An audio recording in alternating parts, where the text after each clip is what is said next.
Right then. Hello, willkommen, bienvenue, konnichiwa, ni hao, jambo, marhaba. It's time for the Armist Inquisition yet again, episode 309. It should be 307 really, but never mind. It's 309 on Sunday the 17th of December. I'm Phil. I'm Matt. And we're very happy to be joined in the studio by our friend Ryan Seven yet again. How do you, Ryan? I'm really good. I'm doing a Power Rangers thing to kind of introduce myself. Cool. I think maybe we should all have a go. Have you seen that mashup of the intro to Power Rangers where they go Tyrannosaur, Triceratops, Brachiosaur, and he goes Ronnie Pickering. The last one. No, I've not seen it now. Oh, I No. will play it for you in private. Thank you. Okay. I look forward to that. A private viewing. A private room. How you doing, Ryan? All right. I'm doing great, mate. Yeah. It's a bit cold though, isn't it? Really? I thought it was quite balmy today. Today it's been nice, but like in general, over the past period, it's been very cold, and quite frankly, I was getting sick of it. Oh. Is that not the nature of being in the age of Capricorn? It is because it's leading up to Christmas. You segued into my segue there. Right. Oh, messy. Yeah, Put a claim in. yeah. Exploding batteries and stuff at the speeds we were traveling at too. So you got to be careful. Mm. Yeah, Especially at this time of year when it's so slippy outside. Yeah, I nearly had an accident this afternoon Really? watching football. Yeah, I nearly slipped on some wet mud with Connie All-Stars aren't correct footwear for watching Sunday League No. football, because you end up ass over tit. What did nearly slipping on wet mud look like? What? Hey, I've got it. Look at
One, one, Oh, one. we're back. We're Blooming back. cable. What is it with you and cables, Ryan? Every time you come, there's a cable that pops out I'd like mysteriously. to say something clever like, "Oh, it's my magnetic personality," but it's just fucking shit. Look in it, bruv. It's There just we USB. go. I hate these little tiny USB cables. Yeah, they They're just so- slip out. Yeah, And they're US. so they're not weak. anything. Yeah, Like I want a big, chunky, old-style USB thing. Something that goes chunk when you, chunk, when you put it in. and then you have to screw it so it locks in. That would be great, wouldn't it? Screw in. So, like, we've got the new Queefmaster, the Rodecaster Pro 2 here. Mm-hmm. And the power cable is a USB-C plug-in. Wow. The old, inferior Rodecaster was a barrel connector, a DC barrel connector that you plugged in and then screwed a lock onto it so that would never come out. That's But hey, professional. that's progress, man, isn't it? Making things Because worse. things smaller are better, Cheaper. apparently. I wonder when the sound went out. I wonder what we were talking about. I think it was pretty much there. Look. We were talking about some nonsense about Chris Kringle. And Oh, Oh, yeah. the oranges. Yeah. What? well, I was about to say that it makes sense having candles around this time of year because it's so blooming dark. Is it not like something to do with like Judaism? They have candles, don't they? In the thing. In For the Hanukkah. menorah there, Yeah. at Hanukkah. Yeah, and it's quite interesting about those candles, actually. They represent the 7 planets. Sometimes they have 9, but if you look at Kabbalah, they have 9 Sephirot on the Tree of Life, stroke 10. The Tree of Life also is very much like the Christmas tree and has a lot of the same symbology. So I'm sure we'll get over all this stuff later. But you find in all this occult stuff, it's always the same things repeated over and over again. The planets are the 7 candlesticks on that menorah. Oh. I didn't know that. I thought there might be 12. Didn't know there was Sometimes there are 9. 7. Is it but- 7 days of Hanukkah or something? Is that what it's for, the menorah? Menorah. I'm not sure. I don't know. It was obviously very important because it was one of the things. If you go, is it Titus's column or Trajan's column? One of the monuments in Rome. I'm guessing it'll be Titus's because it was Titus who sacked Jerusalem. But it's depicted the Romans carrying out the various things out of the temple, and the menorah is one of them. You can go and actually see it, like they're carrying the Jewish menorah out of the And temple. according to the legend of that menorah, it was eventually gotten hold of by the Rosicrucians and John Dee and all these guys, and it is now part of the legend of Oak Island and similar places that John Dee had the menorah and went and hid it. He's got a tower somewhere around that area. I can't quite remember. Somewhere near Canada. There's this tower that's supposedly built by John Dee on his little pleasure lake there where he was going to retire or had some kind of stake holding in there. And this menorah was one of these artifacts buried by the Rosicrucians on Oak Island. I wonder what the chain of evidence was for the menorah, because you would think, well, the Romans would have got it, and then they maybe would have used it in a triumph back at Rome once they'd put down the Jewish revolt. Yep. And so you think, right, okay, so it was probably stashed in Rome somewhere. But then how would, like, John Dee, who was representing Protestant England at the time, how would they have got it from Rome? There must have been an interlocutor. Yeah, there's lots of things going on between us, and Yeah. I frankly don't know. But No, and that would be I'm not even interesting saying to- it's true. I'm just saying that is the legend Yeah, that he had it. that he had it, and that it was buried as part of this stash. It's also intertwined with Shakespeare as well. I've also heard that it might be in his tomb in his resting place.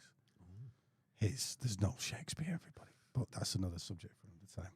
Yeah, get your bacon nuts t-shirt. You're not a bacon believer, though. Oh, you're not a bacon nut. No. He's to do with it, but Edward de Vere. Is that the same family as the Diamonds? De Vere Diamonds or not? That's Probably- De probably. Beers.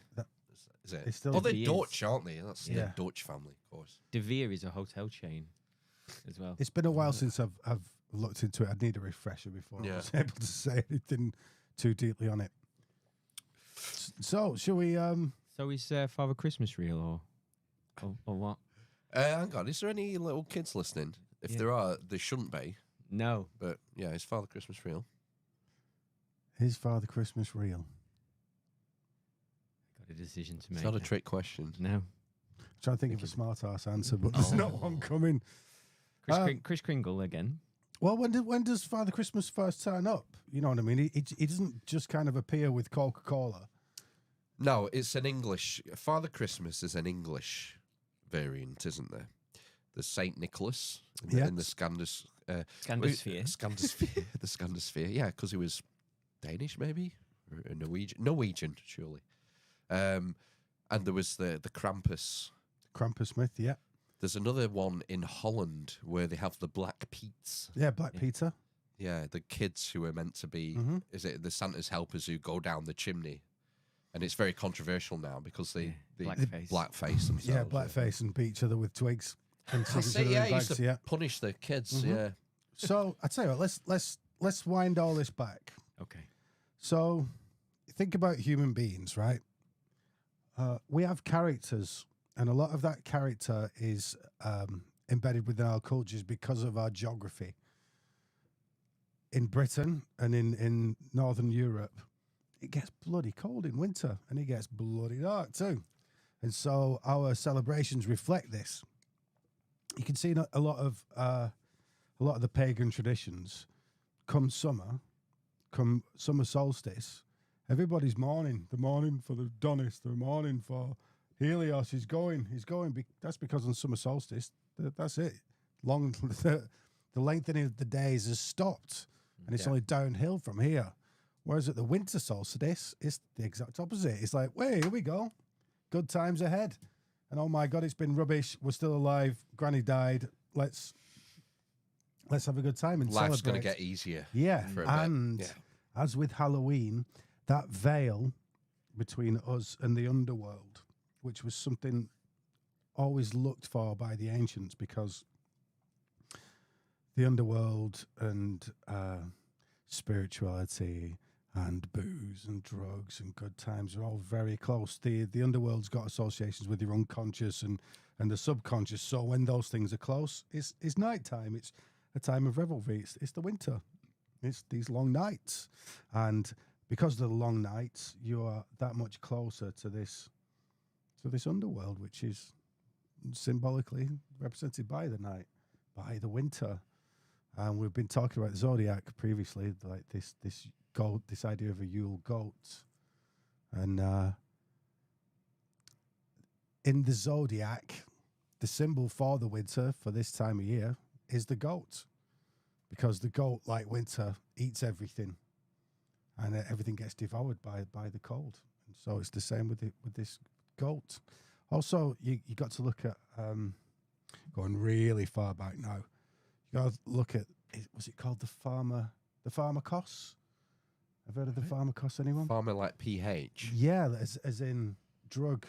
Yeah. As like pharmacy, which was also a word for magician. And I was researching this the other day, and I wondered, like, why are they using that word for this festival? It doesn't quite make sense. It might have something to do with healing, I'm thinking. So what you've all heard of it. It's a festival where two people are picked of varying criminality, or society might not like them for one reason or another, and so they send them out, and one of them's going to be sacrificed in inverted commas and take on all the guilt and the sin of the tribe, and then sent through the center into the wilderness. Here he is, the goat. Just some heavy breathing. Yeah, I need to get a noise gate on that guy. Jeez Look at Louise. this. He's in 4K tonight. Oh.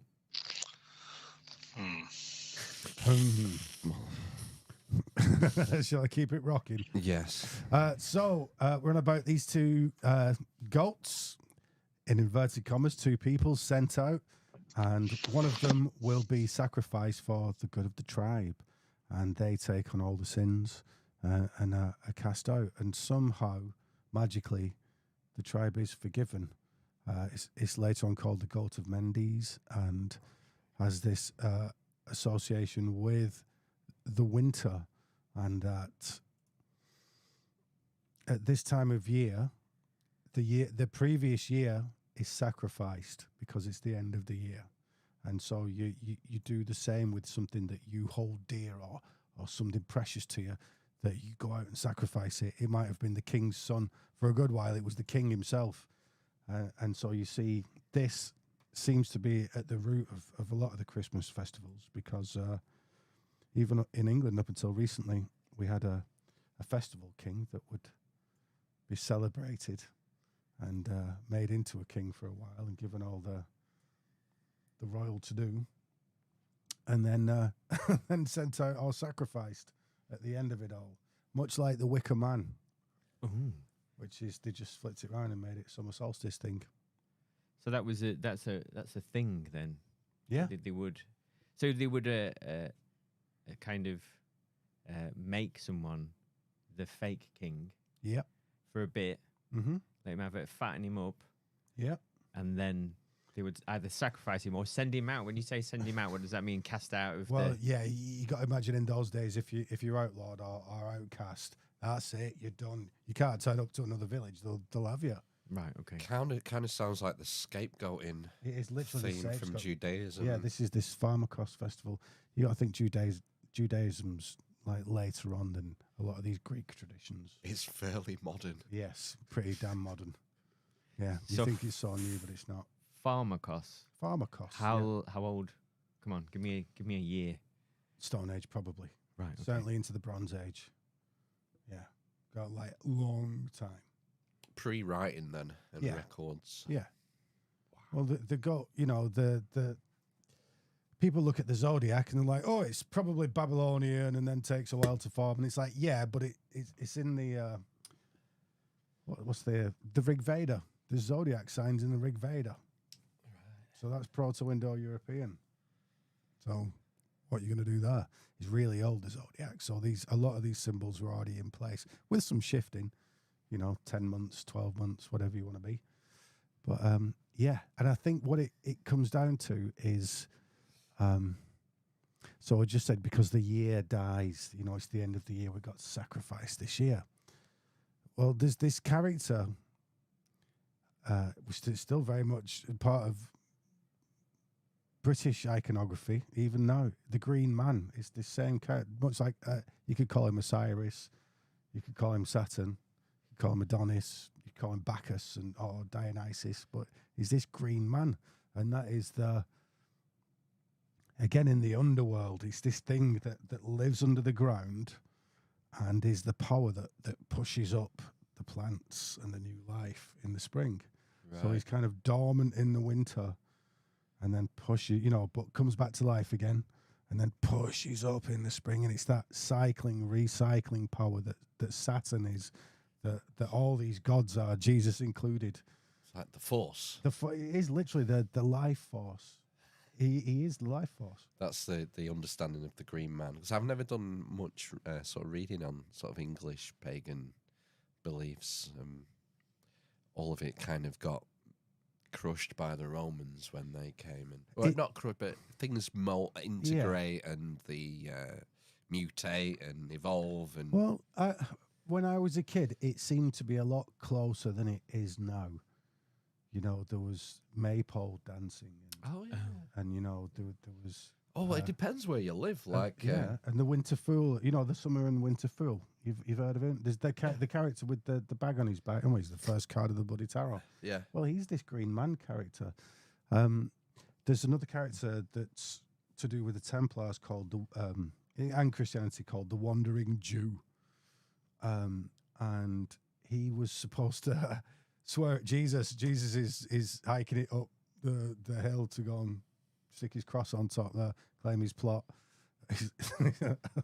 And he's like, Jesus, you should, he's struggling there, mate. Pick it up, lad. And like Jesus, like, I'll see you again, mate. I'll see you next time round. And the legend is that this Jewish guy that was swearing at Jesus, I think he was a Philistine or something, lived forever, and that he keeps on coming round, and he keeps walking around the earth. And then you kind of get that he's Orion and this Green Man character, because Orion, the constellation goes, it's a big bloke in the sky and keeps going round the earth, round up the Right. hill, Yeah. which is also to do with Christmas as well. Orion is Osiris, and Osiris is a proud fella in the trouser department quite often, and he himself erects and resurrects at this time of year. We've seen that Osiris is to do with the pole star, and if you go out on Christmas morning, you'll see Orion lying down on the horizon, and then just as it starts getting a little bit brighter and the sun starts coming up, you'll see him stand up. Really? Yeah. Wow. Well, the whole Christmas thing is one of the early decodings. I'm not quite sure if it's true, but one of the early decodings for me was that the three belts of Orion's belt, 3 stars, are the 3 kings, and then they line up with the star in the east, which is Sirius, the East Star, Ishtar, Isis. It all etymologically connects. Yeah, you can literally see it happen in the sky. It's actually quite interesting about Jesus' birth. There's a lot there. There's a lot there to decode Absolutely. about Christmas and what they're really talking about. I noticed the other day that there's actually a manger constellation in Cancer, sometimes called the Beehive constellation, but it's and Cancer's opposite to Capricorn. So because these things always come in pairs, if you ever see Capricorn, Cancer's there at night. Right. It's a bit like the 4 evangelists, the way they relate exactly. in the sky. If you see Capricorn in the morning as the sun comes up, which you will at this time of year, you'll see Cancer as the sun's going down. I think the difficulty is that in relation to Christianity, we're reliant on the Gospels solely for information, and it's not even in half the Gospels, the birth. Oh, the birth. It's only in Matthew and Luke. Yeah, a lot of it's added on later, and if you read the Bible, it's nothing like what you're taught in church or what Christianity believes now. And if you look at early Christianity, it's nothing at all like Christianity is now. So a lot of it's kind of the legend of it, isn't it? It's a mystery. Yes. Christianity is an other mystery. So, for example, I was looking at the Christian catacombs a while back, and these are these underground places in Rome and in Italy where they used to go down and have services and bury people and whatnot. Yeah. And in some of the earliest Christian iconography, there are nativity depictions, particularly of Luke's gospel. Right. And invariably, in the earliest ones, and then going through the medieval and the Renaissance, in the depiction of the shepherds from Luke's story, there's always an ox and an ass. Right. And they're doing the sort of doting over the child. The ox and the ass. Ox and the ass. A doting. Yeah, over Jesus. And the reason for those 2 animals is the ox, the bull, represents Mithras, Serapis, the Apis bull, and the ass represents Isis. So the 2 main cults that were the most prominent in the first century. So the Christian artists are representing the 2 former number 1 mystery cults, sort of bowing down to the new guy, the new kid on the block. Well, this baby. Who turns up to say, "Hello, little man, these 3 magi." What are magi? Magi are magicians. Hermeticists. They are. It's often said that they are the priests of Zoroaster. They are Mithraic. They're not Zoroastrian at all. If you look at the time and who was in power at the time, well, they would be Mithraic magi from Persia. So that tells you something straight away. What have they brought him? They brought him some money and 2 drugs. Frankincense, which we know now, if you burn, they were burning most. You got to understand that offerings, the burnt offerings that you hear about in these old religious texts, what they mean is a big pile of drugs that they were burning in a tent. That's what they were doing. And then you got myrrh, which is where you kind of get Mary from that word. And she's to do with Smyrna, which is myrrh in Greek. They put it into ointments. Jesus is when Jesus is arrested. He's got myrrh on his face. Yeah, is it not the Magdalene who anoints him? So But Magdalene. it's to do with his death. Yeah, Magda is like female for magician. It means female magician. So that what Mary's up to and what Mary's all the Marys who all seem to be very related. They're basically drug dealers. They've all got myrrh, and they've all got. She got Mary. Salome's got a fleet of ships, and Joseph is a carpenter. But when you look at the word for carpenter, it means shipbuilder. Right. He's a shipbuilder. In Aramaic or whatever, the original. So they're all like they got links to Phoenician pirates basically in the drug trade, and as Dr. Ammon Hillman likes to say,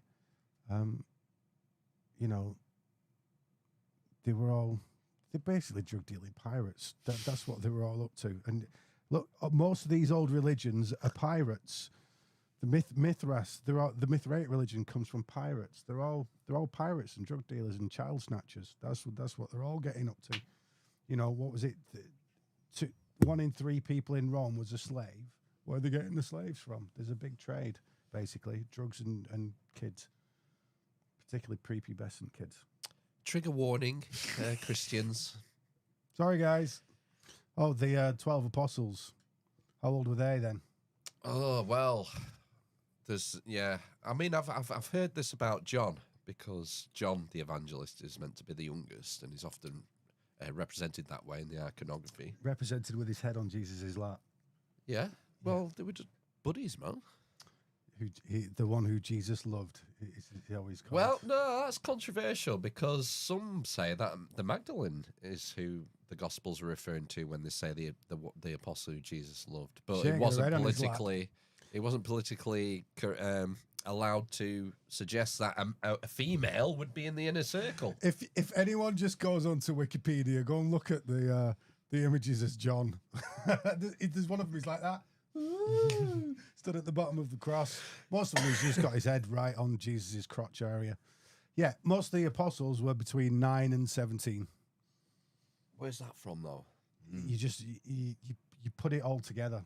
It's been said many, many times. There's many Christians think that as well. Right. Well, Jesus was 33, and he was running a mystery cult. Definitely running a mystery cult. Well, you don't initiate grown-ups. He had a bunch of young boys around. Sorry. When you're looking at us, we had a crossfire then. You could hear me twice as powerfully. Don't cross the streams. Don't cross the street. No. Yeah. There's been quite a few people noted. I mean, if you have that in mind, how old the apostles are, and then look at the way they're behaving. Like, there's one point where they're all in a boat, and it's a great word, a squall. Do you know what a squall is? Sounds like a racket. A little storm. Yeah, a little storm. Oh, a little squall comes in, and these are all fishermen, apparently. Yeah.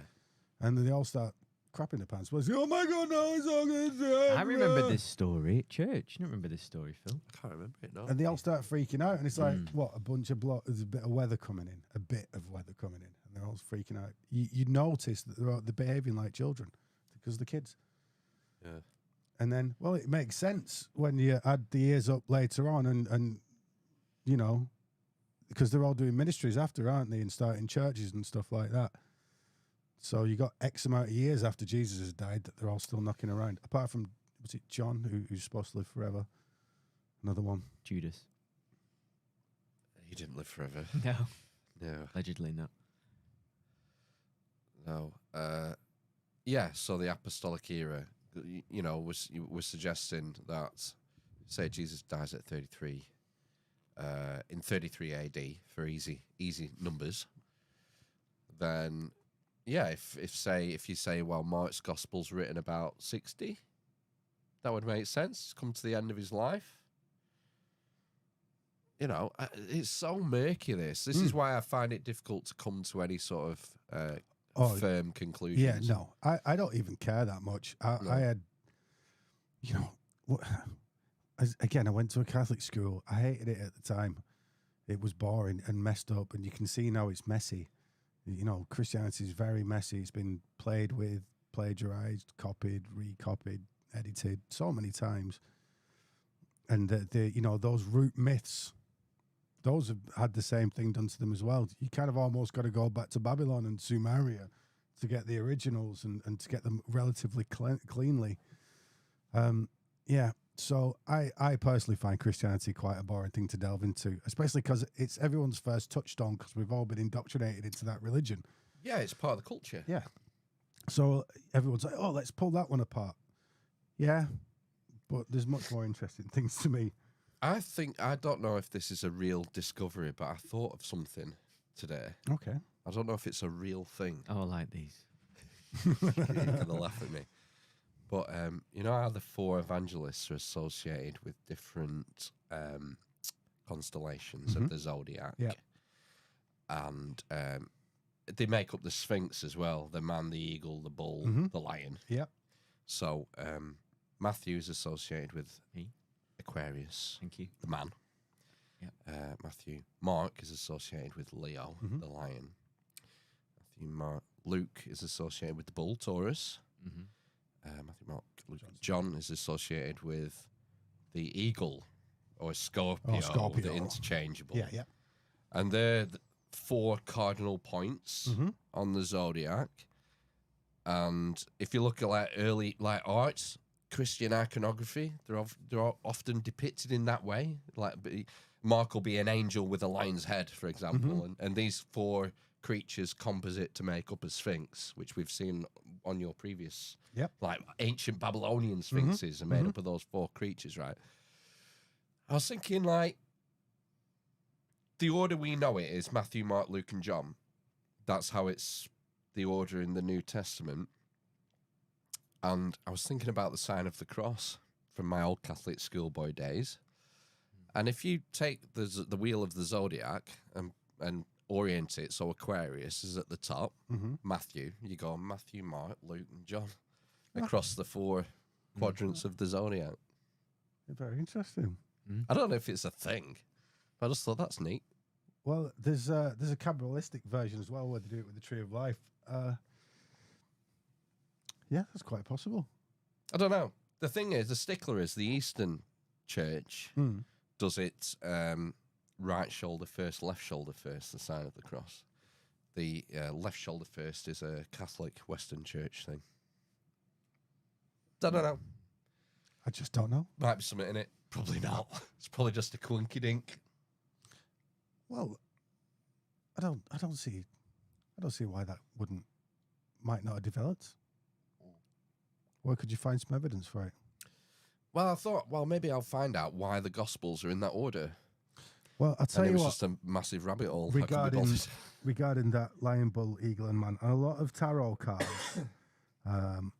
possibly coming from Crowley and Levy before him, they mix up 2 of those signs. They mix up like the bull and the man or something like what. They mix 2 of them up and just swap them round.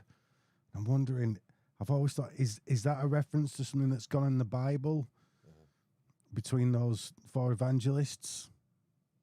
I'm not sure. Again, I don't know, because the correlations are tight between the evangelists and the signs. Like, absolutely. To bring it back to the Christmas story, that's quite a good contrast. So if you take the 2 nativity stories are in Matthew and Luke, Luke's associated with Taurus, the bull, which is an earth sign. And if you read like modern New Testament scholars, they'll describe the text of Luke's gospel as down to earth, right? Earthly, good old fashioned homespun wisdom. And yet it's the one with the shepherds in it. So it's, the men of the land, men who work the land. Whereas Matthew, which is Aquarius, which will be an air sign. Yep. Matthew's gospel is more metaphysical, more spiritual, a bit more woo. You got like the kings, and there's this, and it goes into the pictures, the drawings as well. So like that early Christian art, when they're depicting the Luke story with the shepherds, Jesus is often displayed actually on the earth, like in a not on Mary's lap or in swaddling, but actually on the deck on a bed of rushes. That's really Whereas interesting. in the Matthew, like the more metaphysical artwork, there's sometimes even on a throne. For a depiction of the nativity and Mary, Jesus is in Mary's arms, and they're on thrones while the Magi come. It's more kingly. It's more transcendent. Well, it's more... the throne analogy comes from Greek, and it means that you're on drugs. Oh, right. Yeah, How's to be that work? enthroned. It's just literally like, it's almost like a street slang, but in this Orphic Vox, you've heard of the Orphic Vox. Basically, when Orpheus was the original Greek poet, he's like, well, the oldest European text we've got is Orphic. It's about the layering of the planets and the gods and the realms. That what we call the occult, and talking in this occulted way of parables, is essentially the Orphic Vox. Am I right in thinking there's a musical component to the Orphic hymns? Is Yeah. ringing a bell? Yeah. Well, it was all done in a certain. Is it hexambic? I can't remember. There's Hexamic pentameter. Yeah, there's a certain rhythm, basically, to the where these things are written. Yeah, but this is so old. This is like the first European text. But yeah, so they're speaking in a certain way where they're going nudge, nudge, wink, wink. Well, we do it all the time. Get us that China white, mate. I know that's an 80s reference to either David heroin or Bowie. cocaine. That's China Girl. China Girl. Yeah, we do it all the time. Yeah, we're speaking code, don't we? We're speaking code. Jesus speaks in parables, for F's sake, for Christ's sake. Yeah, and you can spot it. You can spot it, especially when they're talking about high mysticism stuff. We might have been in denial for a good while that mystics were all off the red on whatever substance they could get their hands on, but of course they were. That's how you get into mystical states. So to be enthroned, I'm sitting on the throne, I'm sitting on Satan's throne, I'm sitting on Saturn's throne, I'm sitting on, the Metatron's throne, whatever it'll be. It means that you've had a certain substance and that you are on the throne of that, goddess or whatever. Right, I wasn't familiar with that Yeah. meaning. Yeah. When you see something or someone depicted on a throne, you can sort of link that to some sort of mind-altering. They'll often have it in the middle of the pole star as well, like right at the top of the pole star is God's throne. There's the cherubim that have the countenance of a lion, a bull, an eagle, and a man, and in the middle of that is a throne, surrounded by fiery eyes or whatever, which are the stars. This is all these. You could call it the Orphic Vox, or you call it just occulted language. I read the books of Enoch recently, a few months back for the first time. I didn't enjoy it. I didn't get much out of it, to be honest. I thought I was going to have my mind blown. And was a bit disappointed. But lots of talk of thrones. Yeah. Lots of thrones. Thrones and Book of thrones. Enoch. Yeah. Mm-hmm. Yeah, because it is quite trippy. When you read it, you do think, yeah, maybe the guy who wrote this was on some sort of drugs, some sort of psychedelics, just to come up with the imagery in it. And there's a lot of talk of size and distances and perspective and how ginormous things are. And it does feel like someone who's had some sort of mind-expanding experience to come up with it. Yeah. For what I know. But Well, again, so the mystics were ascending the pole. They were ascending their spine. They were ascending the Christmas tree. And I tell you, let's use the analogy of a Christmas tree.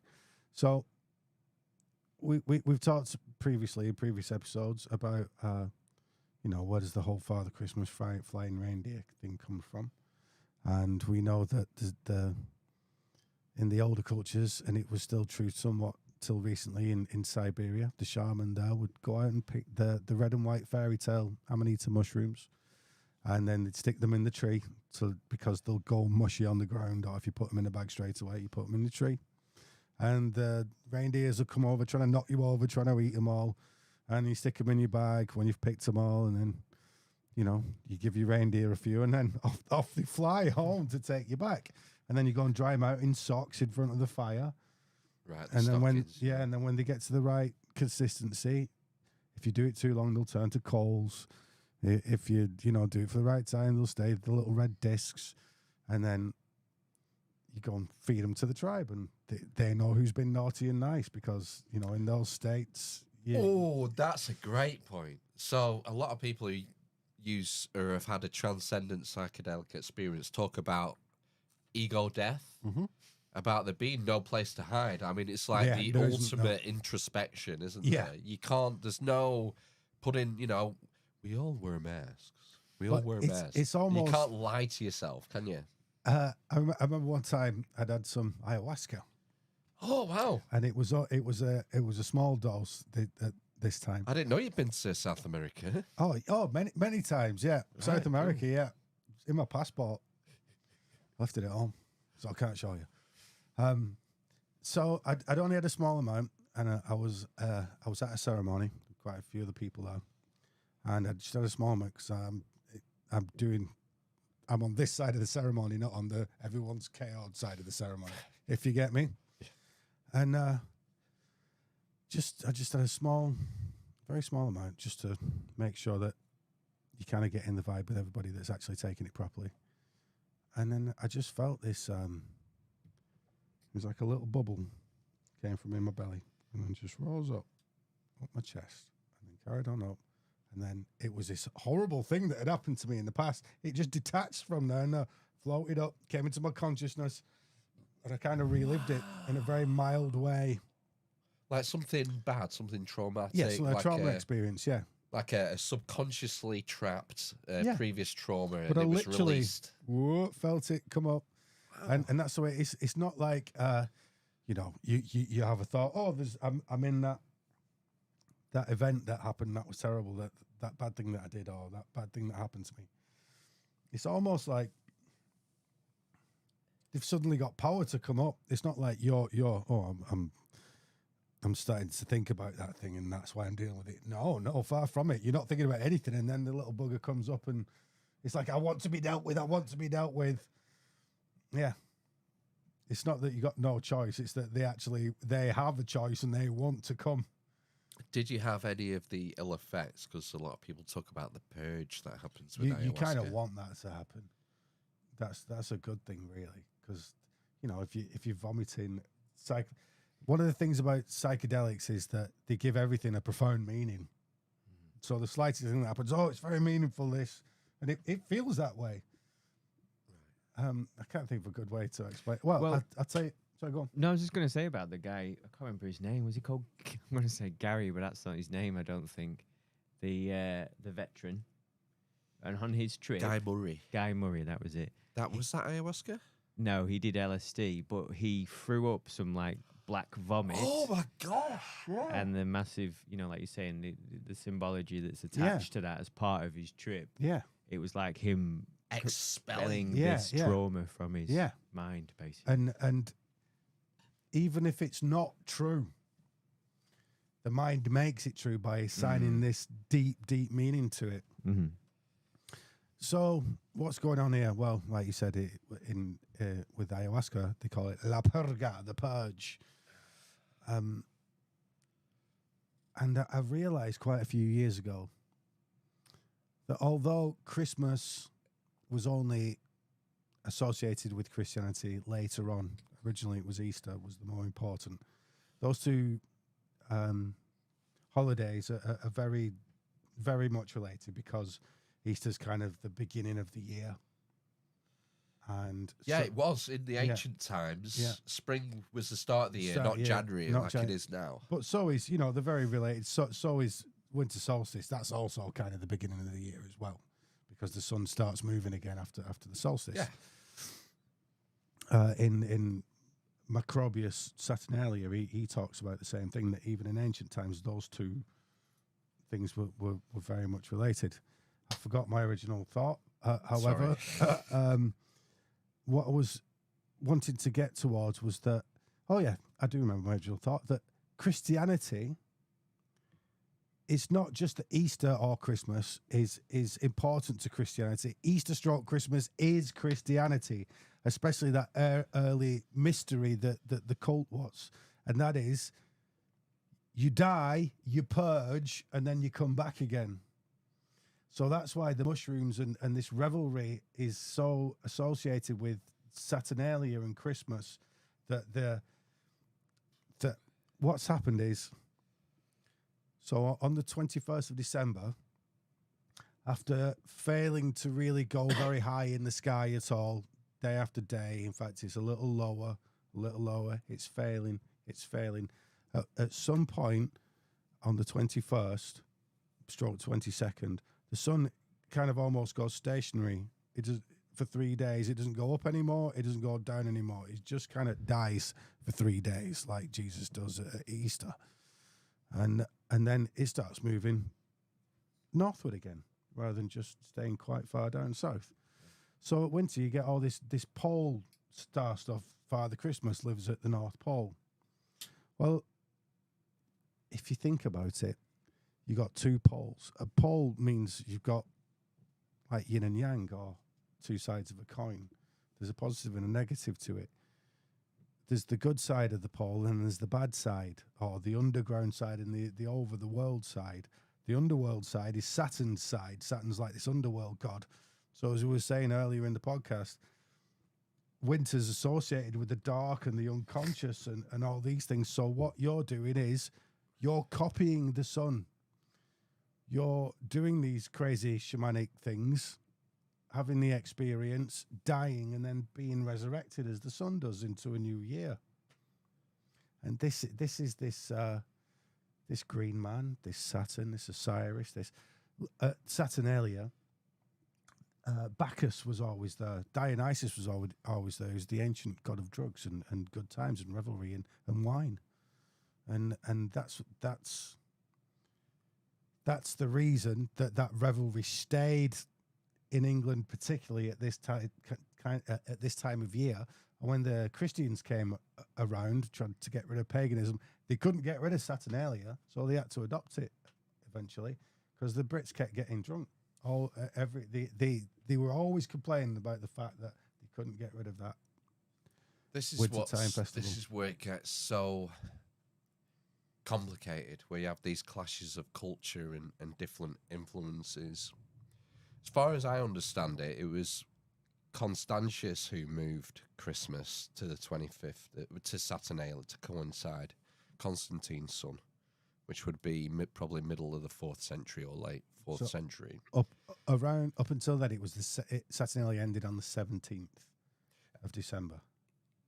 Yeah, I think, did it not start on the 17th? And it was 3 days, and then they made it 5 days. Right. But as far as I understand it, the early Christian church celebrated Christmas.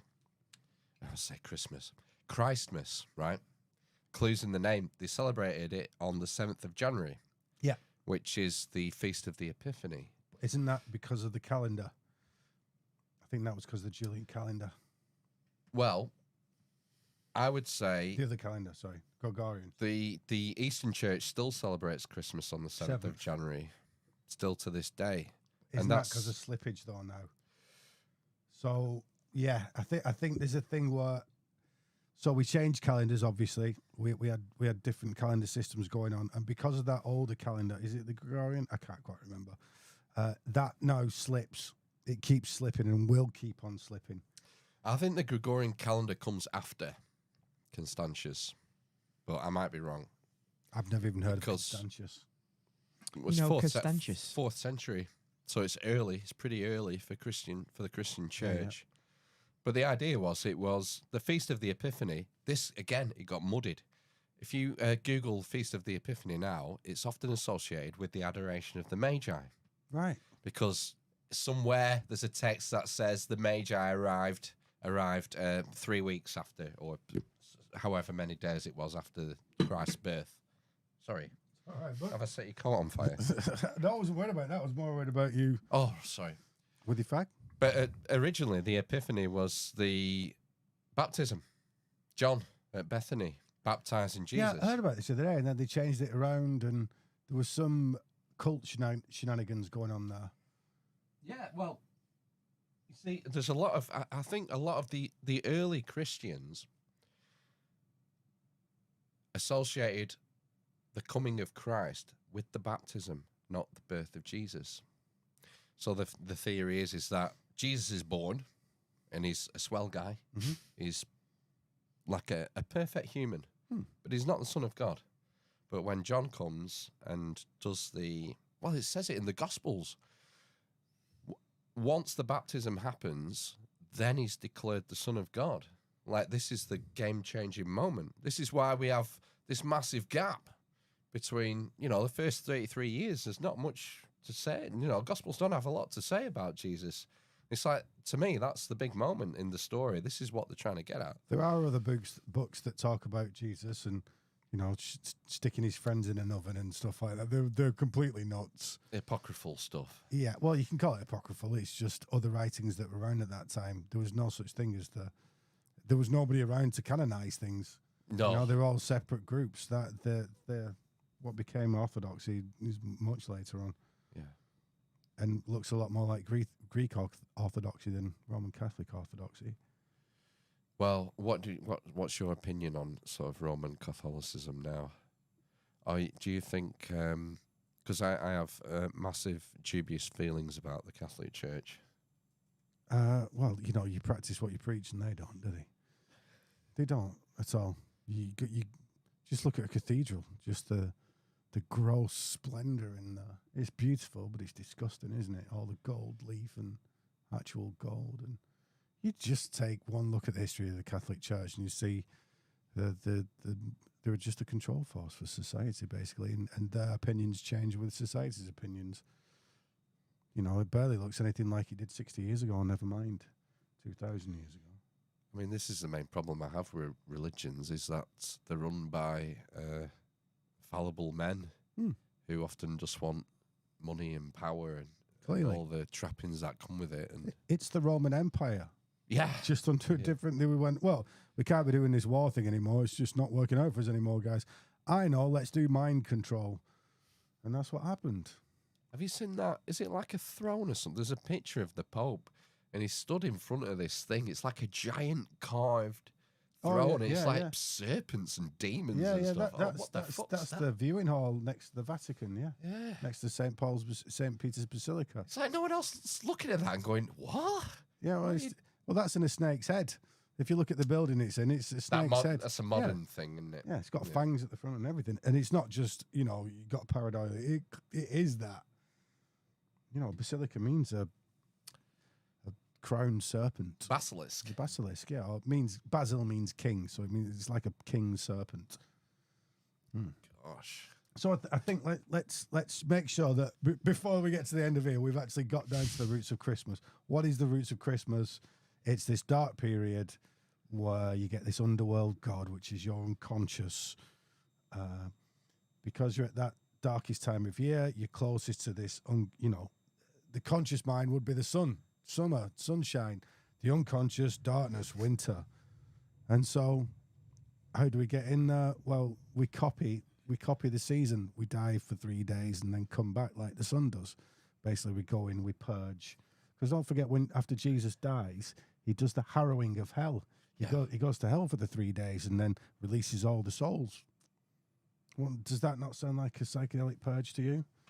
And then off we go again. New year, Jesus gets resurrected, does all his... sees them all in that boat again, and they're all naked in the boat.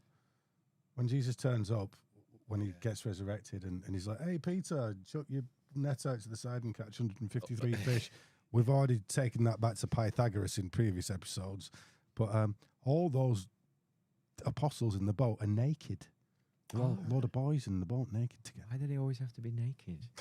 Because they're doing a mystery. And you have to do that naked. Jesus is like a master initiate on all these young boys into the mystery traditions. Are they peeing the stuff as well? They are being castrated. Oh, God. I'll just say it, very much a trigger warning. This is where we're at now. we are at.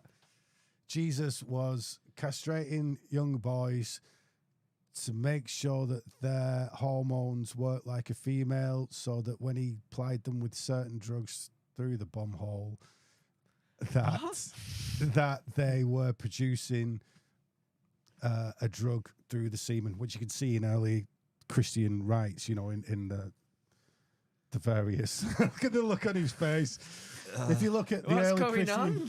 Yeah, what's going on? if you look at the early Christian sects, they're all having soggy biscuit parties, and they had semen. Oh, is that why firemen do it? Firemen? Yeah, I've heard of firemen doing the soggy biscuit thing. All right. I don't know if it's I true. don't- I don't know if yeah, you I have any don't know about firemen, firemen in particularly. in a chat. But yeah, if you look at they're putting all kinds of different fluids into the what's it called, the sacrament. Yeah. So look, when you look right back into the past, temple priests, temple prostitutes, especially if they were male, were castrated. Right. To make sure that no one's getting pregnant, Yeah. especially if they're a slave in your household or whatever. You don't want to get your wife getting pregnant, but she can have the slave. That's fine. So what they discovered a long time ago, this is all bound up with Medea and Jason and the Argonauts, that they were using drugs associated with childbirth, and they were finding it as we do. When a lady's breastfeeding, you got to be careful what you take in because you might pass those things on to Sure. because your body metabolizes. So what they were finding that a lot of these drugs that would kill the pain during childbirth or whatever, or bring on childbirth, that the ladies were actually metabolizing them and turning them into different drugs. So this is the mystery tradition. You're turning people into drug dispensers, basically, and then that carries on. I know you've not heard of this before, but not many people have worked this stuff out. And it's the female body that seems to be metabolizing it in the way that they want it to be done. So you can have that same reaction from a boy. You just got to whip his balls off. I wonder if it's related to testosterone then. Yeah, more than likely. Well, the root word for the drug that they use in oestrus is where you get estrogen. Estrogen. Yeah. So I can illustrate this with if anyone if anyone wants to look at images of Ganymede, Zeus's lover boy who bore his cup, the ambrosia. He's the dispenser for the ambrosia. And if you look at any images of Ganymede, he's either been taken away and raped by Zeus, or he's holding something like a pair of cherries in his hand. His own cherries. His own cherries. Because he was producing the ambrosia. Oh, God. What they were doing was, because you didn't have hypodermic syringes, so they were putting it on dildos and whacking it up you in a blood-rich area. And yeah, and then the body takes it in, and after a while you start producing. Well, you bypass the liver that way as well if you go rectally. Yeah. This is the danger, because there was a big fad with teenagers, wasn't there, of rectally consuming alcohol, and it's incredibly dangerous. Yes. Because the alcohol bypasses the liver, goes straight into the lining, through the lining. Well, Mick Fleetwood, famously, he'd blown his nose out, so they were hoofing it up his bumhole before a gig. Get him going.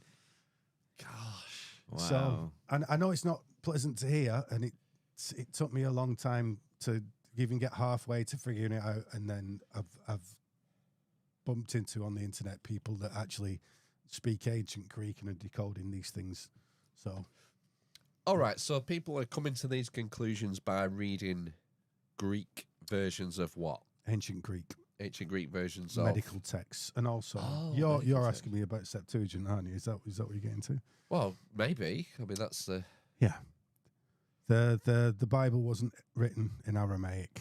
The Dead Sea Scrolls were being translated into Aramaic from the Greek.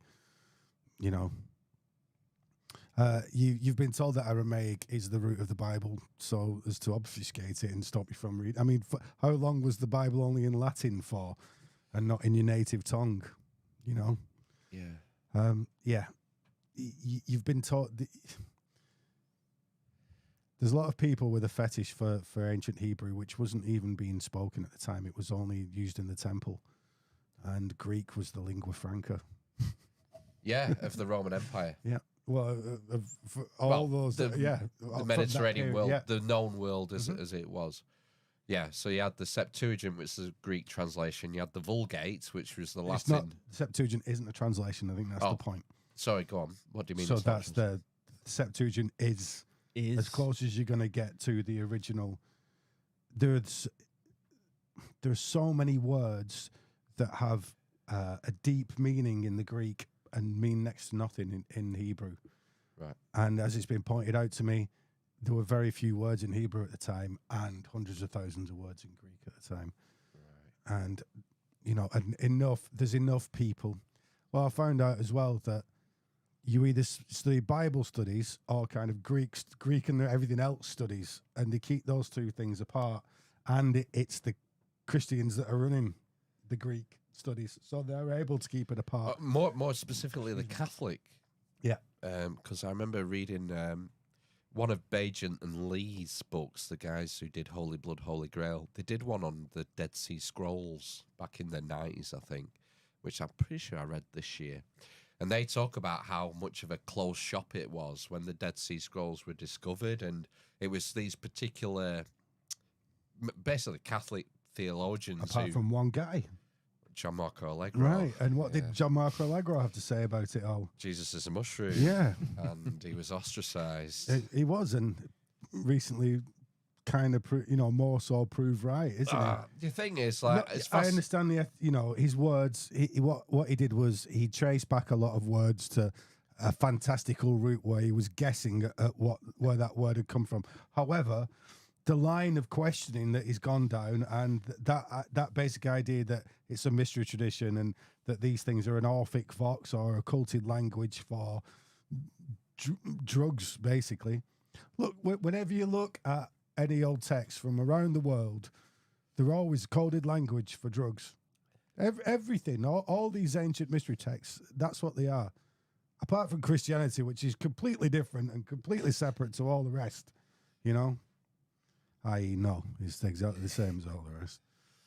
It's interesting, Allegro. When I read Allegro's work, it's like, gosh, it's just so far over my head. I think you've got to be a philologist to be able to come to any strong conclusions. Otherwise, it's just his word against another philologist's word, and you're not an expert in this shit. So, no, and he's making you a lot believe of those what you want to words up. believe. Yeah. So what I got from it, having experience of how magicians are playing with language, that kind of trickery that he's getting into is exactly the kind of trickery that they use to occult the words.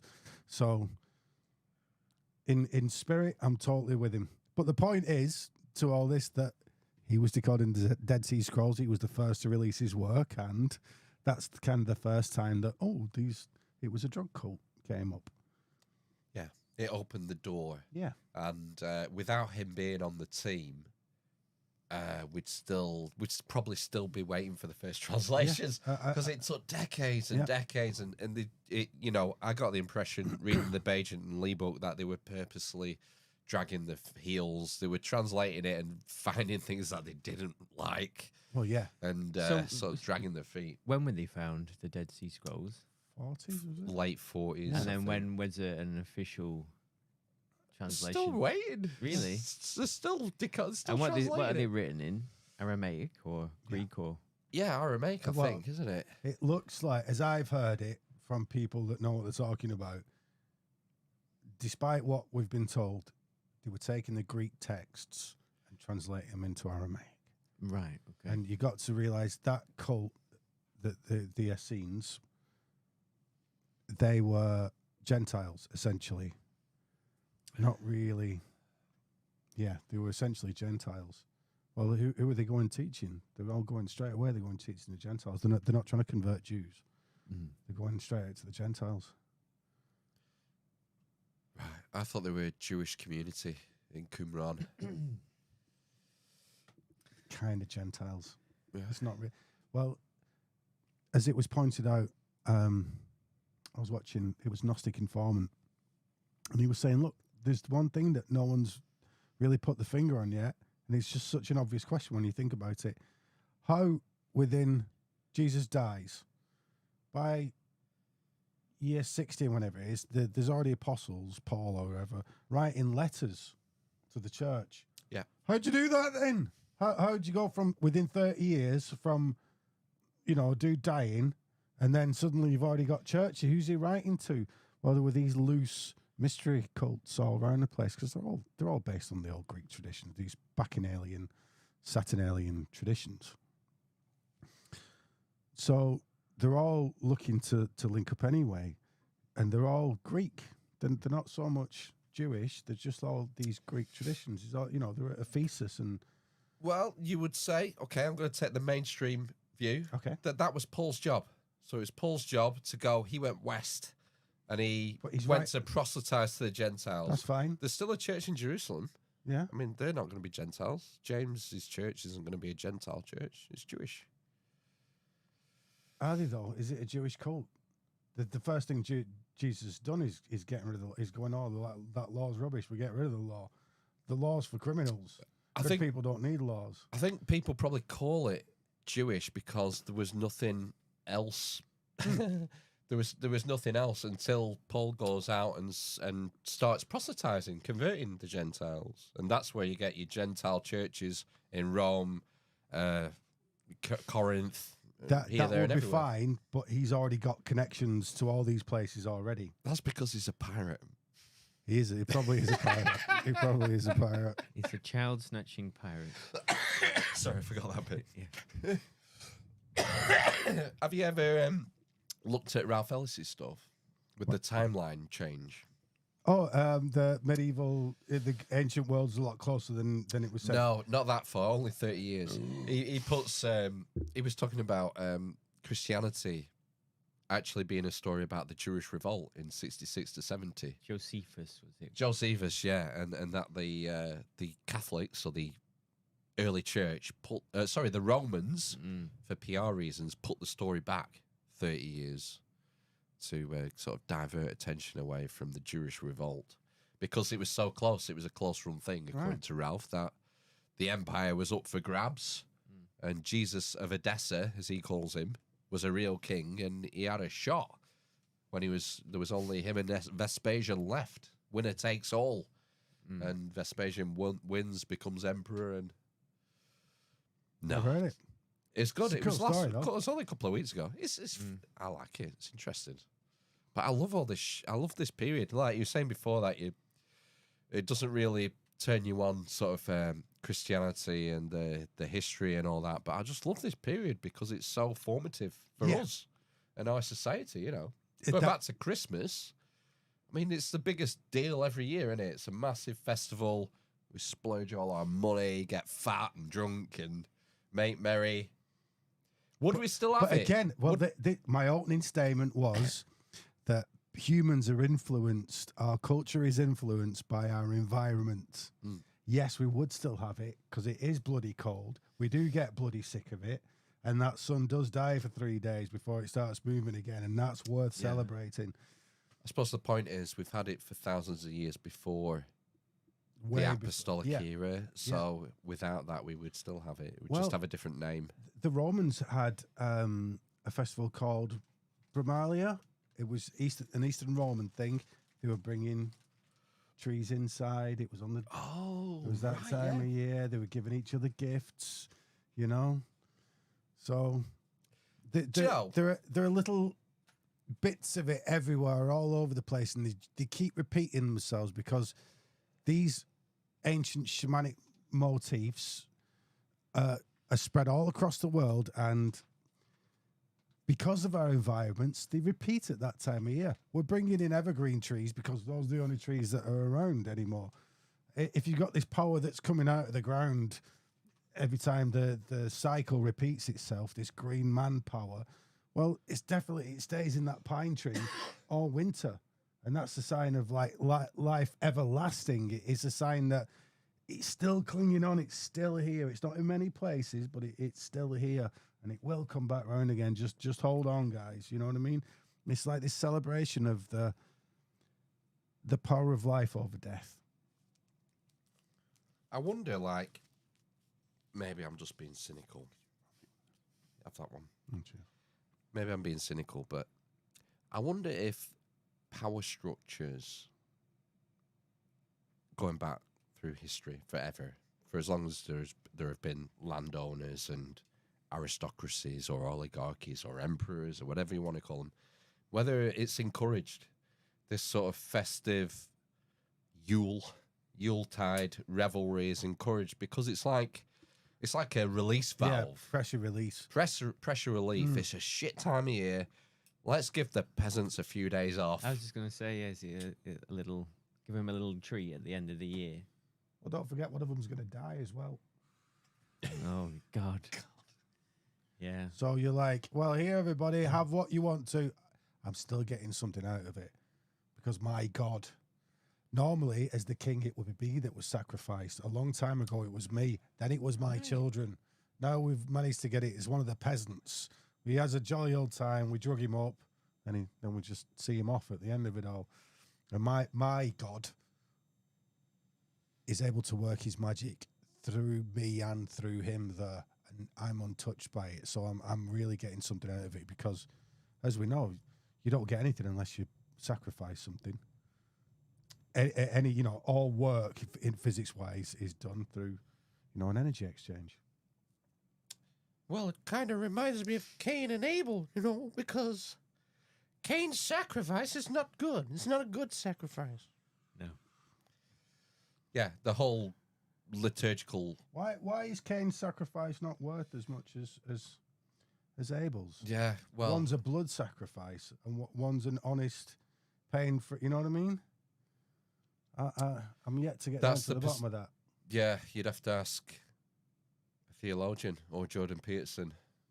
His new book's all about the Bible, apparently. I don't agree with Jordan Peterson's appraisal of it. He delves into the apologetics a bit too much with Christianity for me. Well, he's taken an interesting turn, hasn't he?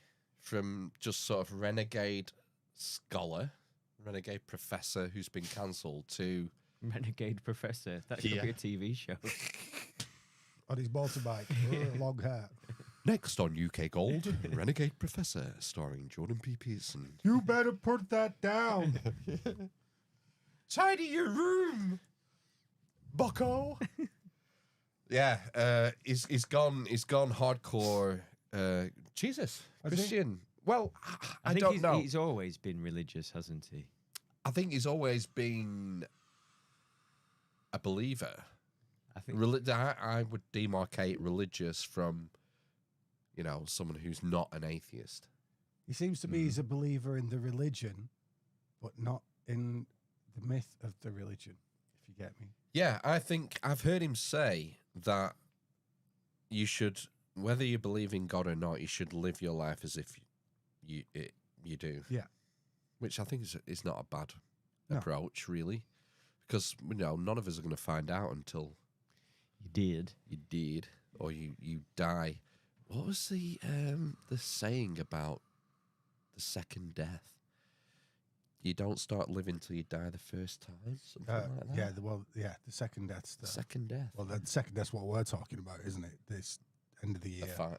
Yeah, that's the. Yeah, you got to taste the second death before you can live.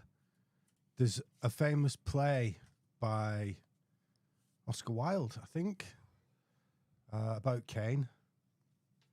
And basically, Cain and Lucifer, Cain and Satan have a conversation.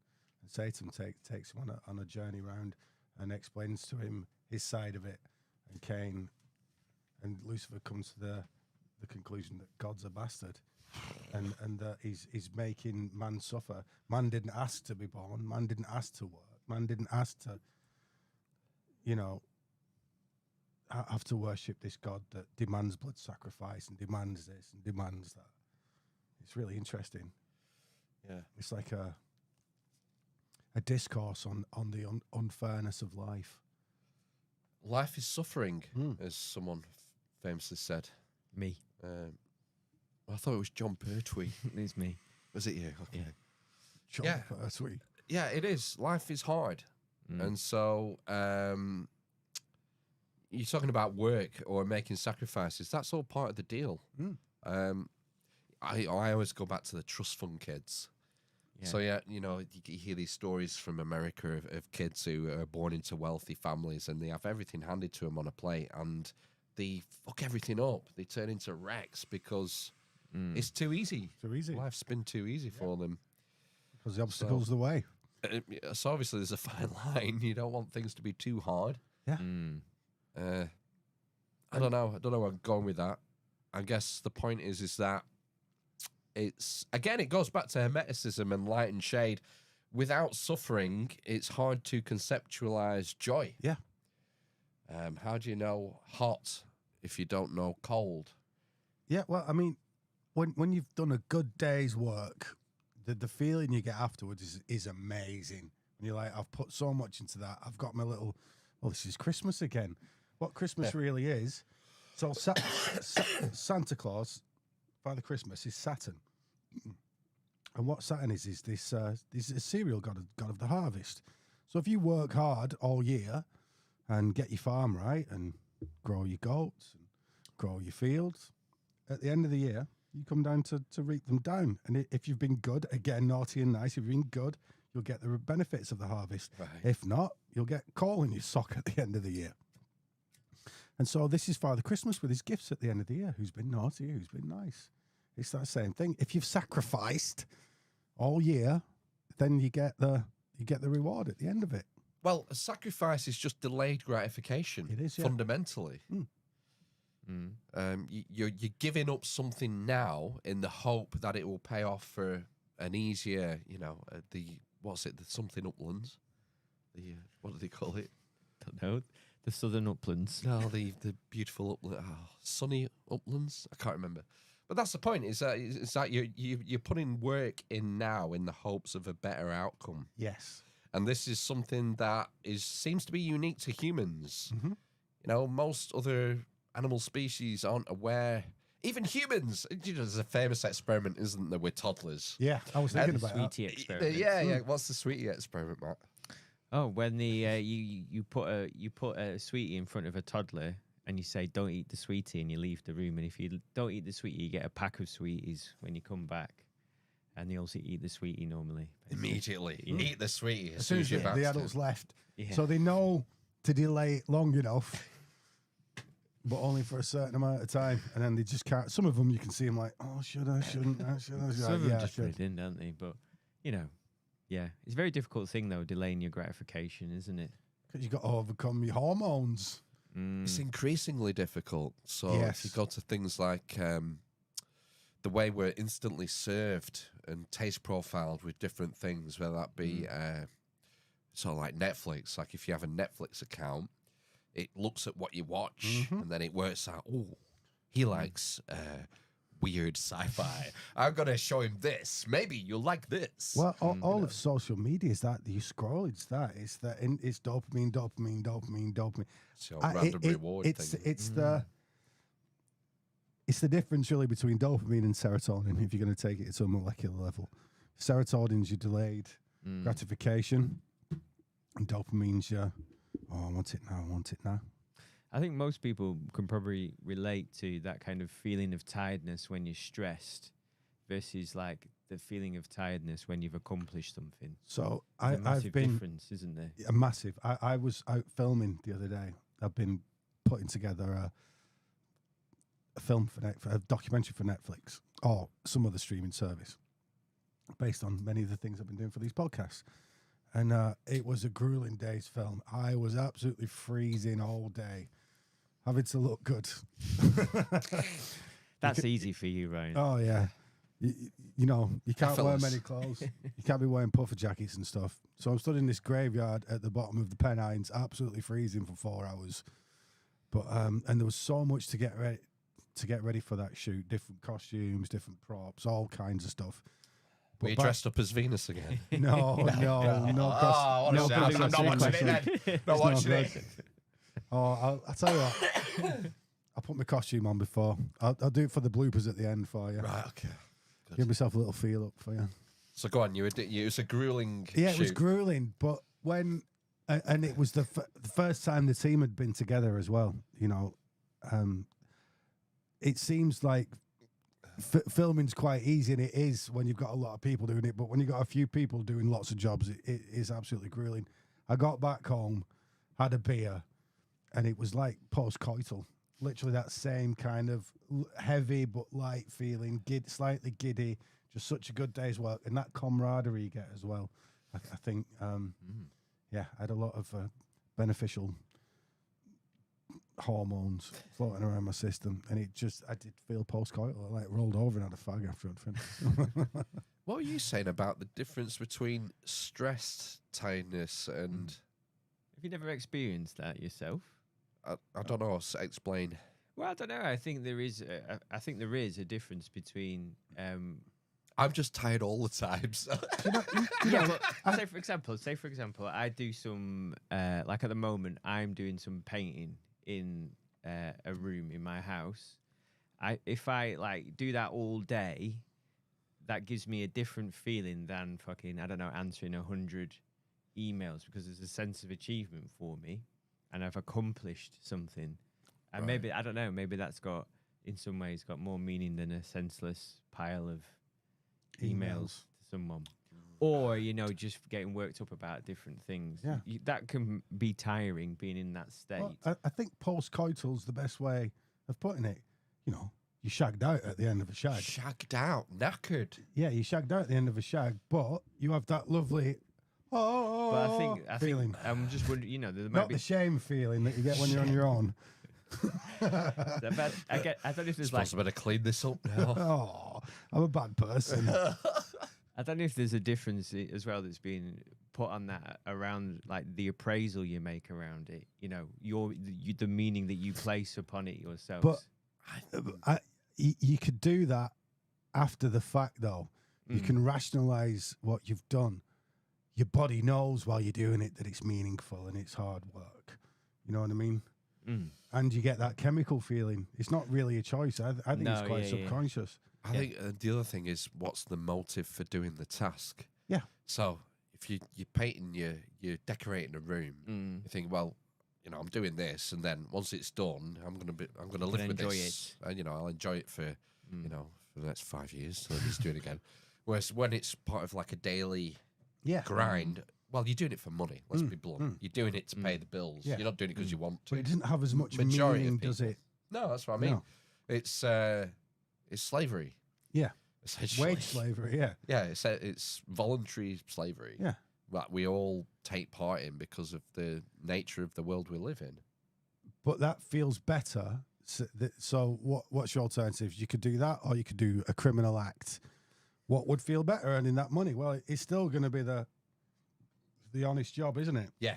Yeah, that's where perspective comes in. Yeah. Some people don't have that compass though, man. No, they don't. Like some people, it's like, no, I'll take the easy money. And the adrenaline rush that comes with that, yeah. Well, that's another good point, yeah, because some people probably get off on it, don't they? Yeah, we're slave to our hormones. And most of these mystery traditions, the base of it is, you know, they'll have it symbolized by a dragon, but you got to slay that dragon. That's what it is. You got to slay that dragon. That is your hormones. That's so rife, isn't it, in symbology? Think about George and the dragon, or Saint Michael slaying Lucifer, the devil, Satan, whatever you want to call him. The slaying the dragon thing. Not King Arthur. There probably is. There probably is an Arthurian analog. He is. His father was Uther Pendragon. Pendragon, of course, yeah. 5 dragons. Head dragon. Head dragon. Like penultimate. Good shout, yeah. Or a pen. Do you think there's any historical basis in King Arthur? Do you think there's maybe something from North Wales or down in Cornwall? Yeah, there usually is somebody. Some sort of route. Yeah. But again, Arthur, 12 Knights, 12 Signs of the Zodiac. The Round Table. Arthur's wain is the plough. A wain was an old word for a chariot. Arthur's wain is the plough, which is right next to the pole star. Arthur is the pole star. Arcturus, which is the great bow, which is the plough. It's, you know, round and round again we go. The round table, the knights around it, is the 12 signs of the zodiac. Jesus was born in a stable. surrounded by animals in a manger, which is in Cancer. I've recently discovered The beehive. the beehive constellation cluster or something. Yeah. So what else? We were talking about his birth before. So we've said there were Mithraic priests turned up with some drugs and some money. He's surrounded by the 12 constellations, the animals, a barn of animals. What else happens at the birth of Jesus? You get the star. So we've had the star in the east, which is Ishtar, Isis, which is the star Sirius, the brightest star in the sky. Do you mean in actual birth, or do you mean the lead up? Are we talking about? Well, you know, being the rejected? nativity, basically, the story of the birth. We've got the gifts. What else have we got? Gifts. Gold, Frankenstein, and Gur. Do you remember that in bottom? Yeah. And I'm a virgin. One of the greatest TV shows ever. No. I was going to say they should bring it back, but unfortunately Rick's no Rick's longer gone. with us. No. I asked a girl out once when I was at university, and she says, "I really like you, Ryan, but you look like Rick Mail." Really? Oh, yeah, I can see it now. Yeah. Did you wear some Y fronts for her? I had really long, greasy, sad hair, yeah, pulled up like that, and I had some pheromone stuff on, yeah, it was great. Oh, great. That was great. What's the thing? We're missing something. What happens in the nativity scene? In the scene? Well, I was saying that, you know, the rejections. Oh, from the innkeepers? Yeah, I don't know. That's another thing. You can't come here. Well, Bethlehem is means the house of God, or house of wheat. Sorry, Bet is house, Lehem is wheat, and that's Virgo, the Virgin. constellation Virgo. Yeah, the house of the Virgin. And there was no Beth. If you look at Judea at the time, which was a Roman province, it was an absolute Mos Eisley of a place. Yeah. Like if you were naughty in the Roman Empire, they'd send you there. Like you know, Bethlehem.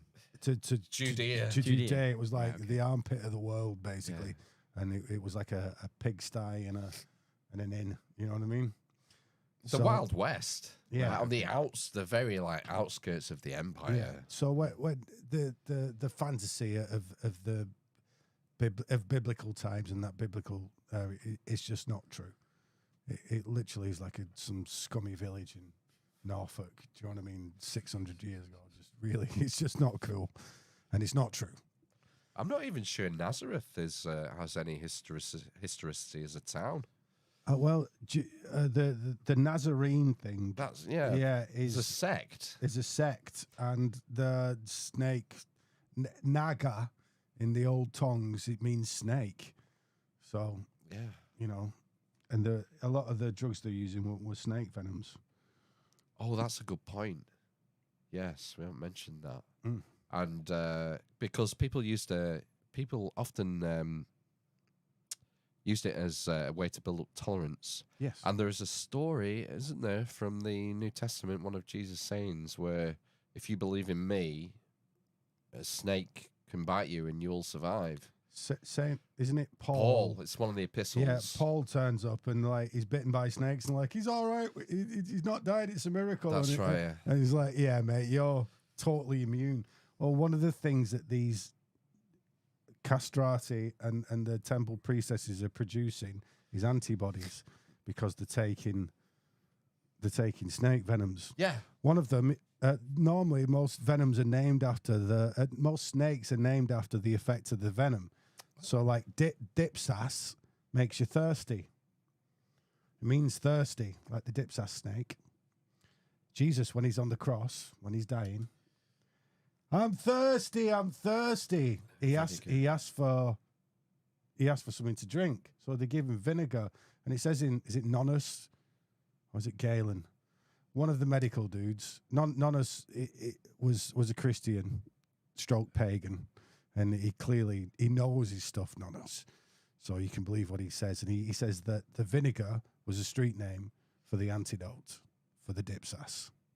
Because he was thirsty. And if you remember when they cut him open, when Longinus sticks that spear in him, which is always at the angle of the end of Capricorn. Okay. Just like however many degrees it was off. And you'll see it stood either side of him. You got John as Aquarius and Longinus as Sagittarius, and then Jesus as Capricorn. And then Longinus is sticking a javelin in his side, and you got blood and water coming out of it. Well, what Dipsas does is separate your blood and your water. It stops you from drinking. That's why you're so thirsty all the time, because your blood becomes hydrophobic to some extent. That's interesting, isn't it? So, I was going to say, because I've read some weird books, not recently, over the last years, who talk about potential conspiracy of Jesus being taken down. We're assuming he's a historical character and the crucifix happened and whatnot, and that he survived the crucifix because of the snake venom, and he was given the antidote on the vinegar, or the anaesthetic, which allowed him to be conked out, stabbed, and then taken into the tomb. Again. Yeah. Because he's dead when he gets stabbed, isn't he? Because of old Simon Magus. You right? Might have had, knowledge of such compounds and drugs. Simon Magus was worshipped like Jesus was worshipped for a good while. He had his own sect. Yeah. He had his own sect. Him and his wife. What was his wife called? Karen. Yeah. Karen Magus. Karen Magus, yeah. Probably Mary. They're all called Mary. Yeah. I don't know. Do you not buy a historical Jesus? Are you on the fence or don't care? It looks like, I think most scholars agree that there was A dude. The rest is nonsense, isn't it? It's like I'm with you on that. I agree with that. For the point that why would these Roman historians even mention the guy if he didn't exist, like Christos, or they mention Pontius Pilate, they mention John the Baptist. It's like there are non-Christian references to New Testament characters. Not Jesus himself, though. Well, Christos. Well, I would say. That's an old cultic thing for people that have been anointed with drug oils. Well, yeah, it meant anointed. It's like Christ means anointed one. Yeah. Yeah, but I mean, he's the guy who would be the anointed one at that time. So you assume they're talking about the same guy. But the title Christ is a feminine one and is applied to goddesses like Demeter and things like that. The mystery tradition goddesses, mostly, for like 2,000 years before Jesus is around. So it's quite late. I mean, the whole... They were using fats, basically. Like, it starts off with crocodile fat in Egypt and places like that. And they're grabbing crocodiles and flipping them over and... Milking them. They're doing lots of things to crocodiles, yeah. But then they're getting the fat and then dissolving all kinds of stuff into them. What did they dissolve into the fat? How do you get fat out of a crocodile? Drugs. They look pretty lean. They are quite lean, yeah. Well, first of all, rented them down. You have your way with them first. Oh God! Yeah, you flip them over. You have your way with them, and then kill them, and then you just slit them up, and then there's subcutaneous fat. Why would you have your way with it? Because they're the ancients, mate. The birds, ancients were off their heads. Do they even? I don't know. I thought they laid eggs. They do, yeah. Is it the bum hole? Is it the I bum don't hole? know. I didn't look into it that far, but lift the tail up. Oh, God. Hey, look, mate. Putting your willy in It's bloody sure something to do, these ancients, aren't they? They just try any old shit. Yeah, Facebook wasn't around in those days, so they couldn't just scroll. No. Even radio.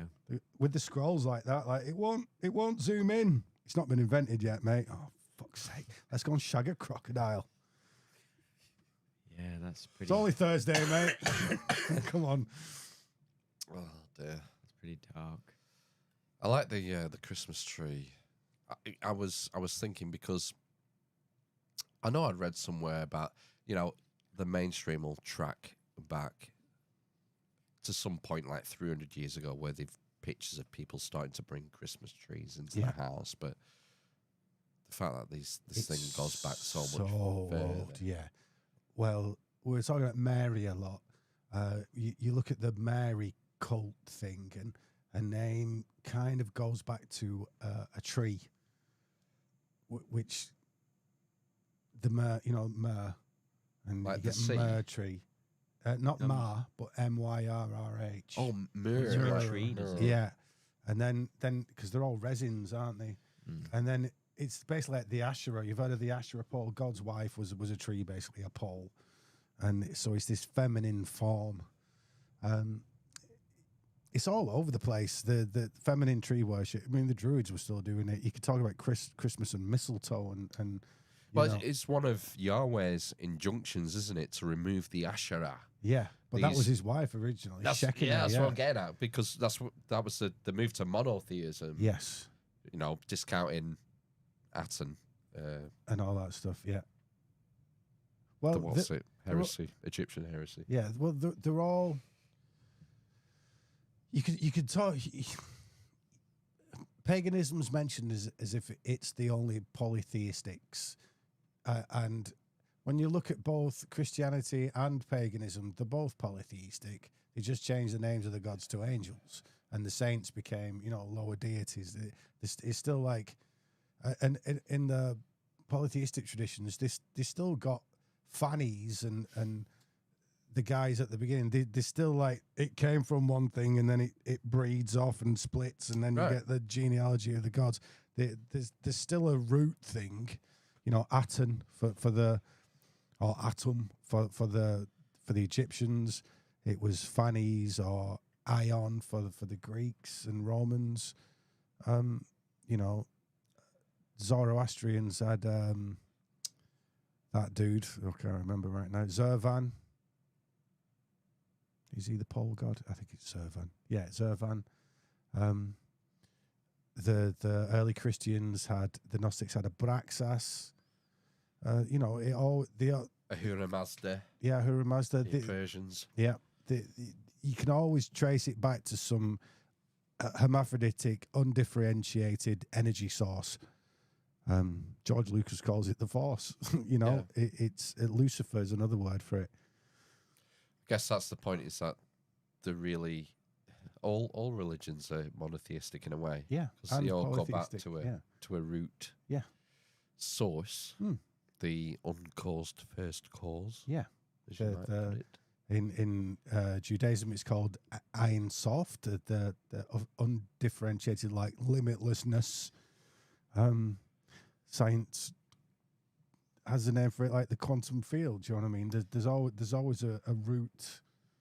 What do you think about Gnosticism and the Gnostic creation myth, and that they talk about, Aeon, you sort of create a god, and then Sophia, who brings the demiurge. What's the bloody word? Yaldabaoth. Who's the creator god? So, I wouldn't like to speak on Gnosticism in particular, because there's many variations on the orders and stuff like that. Yeah. And it gets very confusing. Quite frankly, I've never been able to hold all the different sects in my head. There's a general order, which you kind of just went over then. I would like to speak on the world of the mystics, the physics of the mystics compared to modern physics, and it does seem more often than not to line up. That's very interesting. That you could talk about, not that string theory is particularly appreciated anymore, but the Sephirot on the Tree of Life, the emanations and the order of things on the Tree of Life seems to line up with a lot of string theory. Just things like the Big Bang, although that's fallen out of favor as well recently.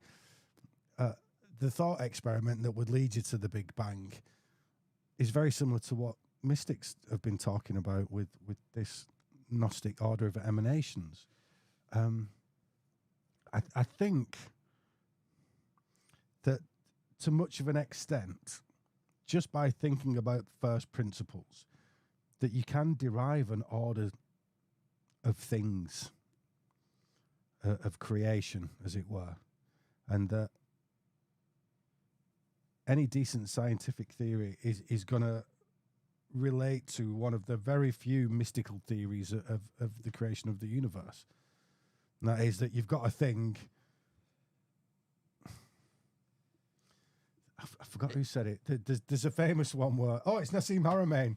He said, look, they're on about the Big Bang, and they say, well, it's like suddenly this balloon expanded. And he goes, yeah, that's great. I really like that. Who's the guy blowing the balloon up? What's the first principle? Terence McKenna famously said, Give me one free miracle, and I'll explain the rest. Yeah, and that's Big what Bang. science is. Yeah. But going back to the word, the balloon. That would say, a Gnostic or a Christian would say that in the beginning was the word. The word, yeah. The word was with God. That expulsion of breath is The pneuma. The pneuma. The From pneuma. the Greek. Yeah. Yeah. Pneuma as in like pneumatic, like, as in breath, as in an air. And you got to think that air mystically contains fire and water. So you got yin and yang in there, male and female. Well, then you've got the monad and the doad. You've got the monad of the dyad, pneuma, and then the fire and water of the straight doad. away, yeah. Night and day. It's Polarity. Polarity. The beginning. And from those two things mixing, you get the 10,000 things. Yeah. And, you can... Well, I've got to say, putting my own mystical experiences in there, there's something about that death rebirth thing that gives you... There's something of a recreation of the universe within that coming back to consciousness. It certainly happened to me that I've often said on this podcast many times that there was a me and a you and a here and a there and a light and a dark and there was this duality, and it all just started kind of putting itself together with my consciousness as I came back to consciousness from a nothingness state. So perhaps there's actually something in that process of mysticism that is a rhyme for the creation of the universe. Perhaps the layers of consciousness that it takes to get to human consciousness, from, let's say, a mineral consciousness of hardly being there, through a vegetable consciousness of, oh, I'm growing, I'm a thing, an animal awareness, to a self-awareness of a human, and putting all those stages together is something like the creation of the universe. I'm making this up as I go along, but it does seem that way. It's an analog. Yeah, an analog. And it makes you think, well, what's coming next? Because we're not the definite article. We're not No, the we're finished not, no. product. So No, we're not. what comes next? And is there a role for psychedelics in... it don't have to be psychedelics. People do this through meditation. Changing through... consciousness, yeah. Yeah, yeah. We're Western, though, and it's, scientifically repeatable to some extent. But I mean, to take consciousness changing drugs. Our consciousness is limited by our perceptual organs. Yeah. Sight, sound, taste, smell, all the rest of it, and the spectrums that limit those things. They are limiters. Definitely, yeah. Otherwise, you'd go insane as well. Yeah. It's like what they say about the brain. You use like 9% of it or something. Probably less for me. But like, if your conscious brain was just unleashed, if that filter wasn't there, you would go insane. You would just not be able to operate. You would be catatonic because information overload. Imagine being able to see everything in a room. Just pick one room. You can see everything in that room at all times. You couldn't. You need to filter it out. And to the mystics, that's what the body is. It's a filter from being the universe. From return to oneness, being a shard of light. Because if you're one, there's nothing to learn. Because you're everything. What's that got to do with Christmas? It's the gift that keeps on giving. What was the Gnostic Christmas then? I'm pretty sure they didn't. There was no Christ Mass in Gnosticism. Or I don't know. Don't think so. No birth. It was all Easter at that time. The Christmas thing is because it being 25th. Some of it's because the Mithraism was a cult that came up alongside Christianity. They shared many of the same traditions. It's all based on astrology, so of course it does. But then the English had held on to all these pagan traditions much more than everywhere else because they couldn't get rid of it. Cromwell couldn't get rid of it. Do you know what I mean? So it just carried on. So eventually they had to assimilate it. He did try and cancel Christmas, though. He did do it one year, didn't he? Yeah. And then he reneged. Yeah, it didn't end well for him, though, did it? No. Yeah. No. Don't cancel He Christmas, felt a bit mate. poorly after that, yeah. And his son. Mate. Son got... Yeah, don't cancel. Don't mess with our bloody pagan festivals, man. Do you know? Just leave us alone so we can have a good time. I saw you from calling it Christmas then. Sorry, I have started calling it Saturnalia. Have you? Yeah. Just because I don't... Sorry, guys, I'm not that big a fan of religions. And Saturnalia just seems like I know it is still religious, but not really. What else would you call it? I don't want to call it the winter festival because we'll give the wokists the. What about Yuletide? Again, that's religious, isn't it? Why? Where's Yule? Where's the Yule It's log England. come from? Is that an English thing? Yeah, it's an English thing. It's in a lot of the Scandinavian countries. There's still Yule, but ours is a preservation of when it came around the first time. It's not like we've re-borrowed one of their things. Yeah, it was still called Yule. Where you get the Yule goat again because of Capricorn. That time of year, this sacrificial goat from this pharmacos idea. Yeah. And again, I think it's the year gone and the year coming. You sacrifice the goat. You know, you put all your problems onto it and then sacrifice it. Yeah, you've got one face looking back at the previous year, And one looking and forward. then sacrificing the goat, looking forward Yeah. in the hopes of something better over the next 12 months. Yeah, exactly that. Yeah. Yeah, I understand that. I would just, I mean, the problem I have with celebrating Saturnalia is we don't have slaves anymore. I know. You know? Maybe we should start that again too. Do you think? Bring back slavery. Yeah, I I'm don't. not No, I sure- don't. No, I'm not wait sure a minute. Like a lot of people are thinking, like, well, you know, it would be racist now to go and pick on any one of these individual people. So I think do as Jesus did and go for the kids, because then it won't be Wow. racist. Then will it? Okay. Do you know what I mean? Okay. Yeah, I think it's sensible. You smirk at me, Phil, but you know, I don't hear any better ideas. No, it's as good as I can come up with. Can we keep crackers, though? Like Christmas- Jacob's crackers or Both. the snapping. Both. Christmas cracker. I wonder where do Christmas crackers come from, do you think? It's 1920s or something like that, isn't it? Oh, Yeah. modern. It's quite recent, yeah. Surely it has some roots in paganism. Christmas crackers. I That's wonder how if- they started the Wicker Man. With crackers, Mm. they went. We don't just want one crack. Yeah. We want hundreds and thousands of cracks. Yeah, because gunpowder's been around ages. Yeah, Chinamen. Mm. The old Chinese, they had it thousands of years ago. Exactly. Yeah, they knew what they were doing. What's the Chinese equivalent of like the end of year festival, I wonder? Chinese New Year? When is that? January, isn't it? No, it's later than that, isn't it? March. Oh, I don't know. Whole fat joy.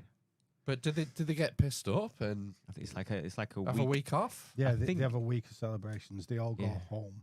Yeah. There was one, because I'm thinking back to 2020. Wasn't that a One was super spreader event? Chinese New Year. I thought it might have got cancelled. Was it Did not? they cancel it? Cromwell style. Maybe. It was the old COVID. But I think it's like the 1 week of the year that they actually don't have to work, basically. You don't have to make iPhones in a sweatshop. Basically, yeah. And the old, like you say, the old, like, you know, if they've moved to a big city, you know, and they travel across the country. To go Well, you back know, if home. I had my way, the kids would be able to work all year round. Well, you're giving them 5 days off for Saturnalia, aren't you? Yeah. I know. That's pretty inefficient. Well, what should we do? Should we wrap up? We've done like nearly 2 hours now. Have we really? Yeah. Yeah, that Unless was there's anyone else anything else to say? happy Saturnalia, everyone. Yule. Seasonal Tide. greetings. You'll regret that. You right there, Ben? Yeah, hiya. Whoa, hiya. We're going now. See ya. Bye. Yeah. Merry Christmas. Have you got any Are you all right? Saturnalian observations? Not really. I mean, I'm a Christmas guy, so I mean, you look like Father Christmas right now with your red top and your huge beard. well, it's funny you say that. Oh, yeah, he got dressed up, didn't he, the other week? He was the. I did, He yeah. was the sacrificial king He in his was. village fate. he I def- was. he I've done definitely my was. national service. Is it as like Santa jury Claus. duty? Where was this then? In a rural village, what I live in. A rural village that won't be mentioned because it's embarrassing. We like have gravy wrestling championships and stuff. You know, maypole stuff. I was going to say that earlier because you were talking about how disconnected we are in the cities. But if you go up to like Longridge They have, and all the villages around there, they have field days every summer. Yeah, And they have a right. May Queen, and they have floats Yeah. up down. They shut all the roads and In mine have too. floats. We'd have a fool leading the procession who would have been that sacrificial king. pram race. No, No, that's no the problem. council estate just round the corner, but they're What's not the- normally allowed to turn up. What the handkerchief dancers called with bells on Morris their ankles? dancers. Morris Yeah. dancing, yeah. Yeah. Yeah, we've lost touch with these pagan traditions. Yeah, they were still there when I was a kid, though. That's Yeah, what yeah. I'm getting at. Yeah, and they're still It there felt- now if you're in the right place. you're in They the are right still place. there now, yeah. You've got to dig a little, scratch the surface. And there's all kinds of shit going on in all these little places around Britain. Mm. I'd I love like to do a tour. We've mentioned we've had a couple of guests who said, you know, my town does something bonkers. Like, what's the thing where they do like chase a pig's bladder through the streets or something, and it turns into a massive fight because everyone's pissed up. That sort The of thing World will have Cup. its roots in you know, pagan traditions. But I bet there's loads. There must be a book somewhere. Like cheese Sorry, Mike, rolling. Christmas. Where's the Cheese- cheese roll? Yeah, yeah. cheese rolling. Yeah, Cheddar Gorge. isn't it? Gloucestershire. Gloucestershire. There's that place in Cornwall beginning with P. Padstow. Padstow Festival. That's a mad That's the one. guest I was thinking of. Who was it? He was in Cornwall and he was telling us about Mark Anthony White. Mark. That's it. Yeah. Yeah, he was talking about Padstow, wasn't he? And you get funny looks if you're not local, if you're not from Padstow. Yeah. Ugh. Well, you lot in Preston do egg rolling down the hill in. I thought Evelyn everyone. Park. I thought everyone Yeah. did No, that. it's just you lot. Yeah, it's just Preston. That's a weird Parched one. peas as well. Is that a thing? Black pea. You have parched peas all year round, but everywhere else up north, we have it just on bonfire night. Right. Bit of Worcester sauce in there. Come on, I put Worcester sauce on everything. soy sauce for me. Yeah. So salty. Explains a few things. Well, I think we should sign off. We're coming up to 2 hours now, unless you've anything to add, Ben. I No, I feel need to bad sleep. we've not really talked to you. Are you tired? You've been had a busy day. Oh, Well, funny you say that, Matt. You said you've been painting. I've also been painting for like 48 hours. It is knackering. So it's Sistine Chapel. Emotionally drained. Yeah, What have you, I what have you have- painted I- for 48 hours straight, Ben? You know you can get that's great. you can get a robot now to do that. I know Who you played the can. video? Yeah? Yeah, robot drone to throw paint at walls. Yeah. I've been redoing Oh, my man. tarot cards recently. I've spent 75 hours so far on one this week. I seen some pictures on Facebook that you posted of the Yeah. process. Yeah. Wh- Why? Because people keep thinking it's AI. And yeah. I'm like, what is. Have you seen AI stuff? It's like a clusterfuck LSD dream on cheese. There's Yeah. loads of fingers on every hand. Do you know what I mean? Yeah. Mine's high art, darling. What's motivated you to redesign your tarot deck? Well, I first did those like 9 years ago Right. when I was first learning all this stuff. And my life changed quite considerably. I suddenly became a stuntman after having been a video producer for years. And I spent a couple of years doing stunts with fire at festivals and other TV gigs and stuff like that. So I just kind of put it down. I got so close. I'd spent a year on it, many a month. I remember one month, the only person I'd spoken to that entire month was a lady in the corner shop. So I got to the end of it, and my life changed suddenly, quickly. So I just kind of, I had one lot printed and then just left it slightly unfinished. So I've come to it now 10 years later. I just need to do a bit of a format change and an update on a few, and a few I didn't like, and I'm going to get them re-released again. Though I sent them to a famous company called Lo Scarabeo that prints the tarot cards, and straight away they gave me a really shitty message, like they just weren't good enough. I'm like, what's up with you lot? It's not to our editorial standard right now. I'm like, what do you mean? So I looked at theirs and they were all hand painted rather than digital. Like, man, I could quite understand it. I'm like, why were they so curt? I'm like, they're Italians. They like a bit of curtness to the Italians. Though I appreciated it. At least they just get on with it. And Get to the point rather don't than fanny around it like us Yes. English. Yeah. Yeah. Right. we should do more next year on the tarot because we've only done like 3 cards or something. Well, I'd like to do Should do it some because more. there's a good chance that if nobody, he'll print it because it seems to do have very, they have certain standards and they're quite restricted.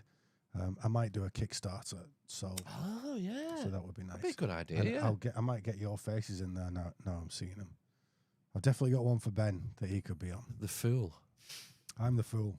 Oh, Yeah, the remember Fool. he's the fool, isn't he? Who else could you be? Emperor? Ben, you could be the Emperor card. Be the The Emperor. King of the King of Cups. You would be. King of Cups. Yeah. All right, I like it. I mean, I've got some. You've got double D's, I think. The dwarf, King of D the king of cups, and the giant fucking lenses. Giant fucking lenses! All right, what card am I going to be?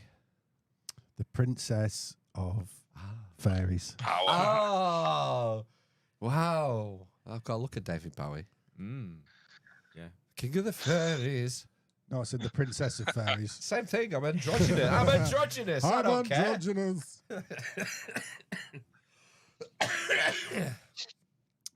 So Matt will be the gremlin, I guess. There's a gremlin card. You can be the back of the cards, mate. Every single one will have your mug on the back of each Will one. never get printed in that case, then, will it? Just the rules card at the back. Yeah. Take that. Right. Yeah. Well, I think we should sign off for this year. Yeah. It's Saturnalia Eve, isn't it? it's nearly Saturnalia. Sun's getting low. Sun's getting low. Yeah, it's been a long weekend. We might do a barn raising. No promises, but we might be able to squeeze one in over the Yuletide festive Maybe. period, possibly. Betwixt mess. But no promises. No. Let's sign off. Thanks for coming, Ryan. Oh, you're welcome. Thanks It was for, nice to do something without 100 slides. It Yes. was, Have a wasn't chat. it? Oh yeah. Yeah, It was I nice. confess I did have anxiety when at like 7:45, no slides had arrived. I thought, hasn't Ryan remembered we're doing a podcast tonight? Why haven't Well, I got actually, a massive I Google Drive? I have download? one last thing to do then. Oh, Let me what's do that? this. Right. So, I was on Facebook and I saw a Christmas card. Often you'll see Christmas cards with like, from the Victorian period with Amanita flyagaric mushrooms on there. You know, well, what's all that about? Well, it turns out that they cottoned on quite early to the Siberian shamans and Christmas, and that they had a bit of a thing about it. So they celebrated these mushrooms. Famously, that led on to like Alice in Wonderland and stuff like that. So, knowing that, I've seen this card, and it's got two people on there with cock heads, giant cock heads, and they're running very much shaped like swastikas. It being the plough constellation when you decode Do you all get that this from stuff. Clinton's, Ryan? Clintons. It was slightly different. So not many people can find it. Hey, Oh. fuck off. So underneath these two cock people that are chasing each other, it says, "Hey man, stop it, will ye?" Like, so it's clearly supposed to be Scottish, and then underneath it says, "Hope you have a Christmas that is warm and happy." It's like, that's a strange phrasing. And then in the bottom left, he's got like the gilded outline of a cock's foot. I'm like, this is just the strangest Christmas card I've ever seen. Apart from the snow, it's got nothing to do with Christmas. So I started reading the blurb under it. And it said, so there was this short-lived thing in England where the Victorians were eating ergot in a sauce. Ergot, you'll know, is a smut that grows on rye, particularly, is purple. Its Latin name is something purpurea. Ergotium. Ergotamine purpurea, something, whatever it is. The purple, often called the burning purple, St. Anthony's fire. And was probably something to do with the Eleusinian mysteries and many of these other mystery traditions. Yeah, immortality key. So they were making this thing called the sauce from ergot. Now, I'm not sure this is true, but this is what the blurb said. And every year, in certain places around England, for a short period of time, They were having a bit of this sauce every day up until the day before New Year's Day over the Christmas period, and then they'd stop to dry out for New Year's Eve, whereas we dry out New Year's Day. They were doing New Year's Eve. And then that was the end of that. And I'm like, that's just bizarre. I mean, the card's bizarre. And that is bizarre. I've never heard anything like that. And it just sounded a bit dodgy, but very specific. And that they had this code. I hope you're warm and happy. Warm and happy was his code. I've never done any large amount of LSD, but I'm sure you get warm and happy feelings in the right place. LSA is the precursor to LSD. That's in ergot. But here's the thing. I said there was a gilded cock's foot on it. And if you think of a chicken's foot, it's got 3 toes at the front, 1 at the back, and then you got a spur there, a cock spur. Another name for a spur is an ergot. Really? In fact, that's what it means. Think about what does ergot look like? It's like a little spur off a wheat. branch. Yeah. Wow. Yeah. Specifically on horses, they're still called an ergot. Wow. So that was the thing that made me think that. So if anyone knows about this card, stick it in the comments on YouTube or let somebody else know. And You found it online? I found it online, yeah. Wow, I never knew a cockspur was synonymous with ergot. Ergot, yeah. That's wild. There's also a thieves' tongue in France called ergot, possibly from that similar reference. Derivation. Yeah. Derivative It's of. like Cockney rhyming slang, but French. Yeah. Wow. Cool. That's cool, isn't it? Send us the Christmas Well, this was card. the one slide I was going to bring, but I thought it'd be more fun just talking about. Yeah, I mean, just for my own personal Yeah, well, benefit to look at. I'll send it to I'd you. like to see it. Right. Interesting, right? Mm. I think that was a nice place to end it. Excellent. Lovely. Yeah. What was Right. it? Running cocks. Heads. Yeah, you got the gist. Yeah. Running cocks. Right, we shall sign off. Thanks for joining us, all you lot in the chat. We've got Sam, we've got Emma, Tony, Soviet Union survivor. Coffee. That's a great handle. We may be back between Christmas and New Year, but don't count your chickens. Nah. Or your Yule logs. Or your Cockspurs. Oh, your penis heads. If not, we'll see you on the 7th of January, the Feast of the Epiphany. We will be here. And we'll be baptizing Matt live on air. All right. Have a good Christmas, everyone. Yo, Christmas! Saturnalia. Hug down, Daddy G. See you later.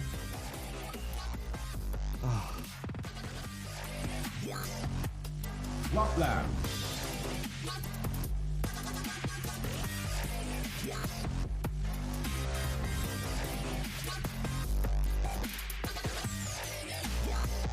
Clean yourself up, you dirty little rats. You chicken-livered shits. Chicken-livered shits. Are you not entertained? Building back better. You're a big chungus. Based Sigma Chad. You growlers. Look at it, you growlers.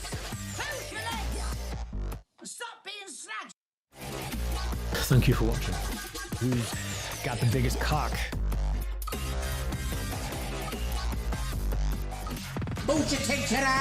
Literally a communist. That's it, man. Game over, man. Game over. I think you're hitting the point, Phil, that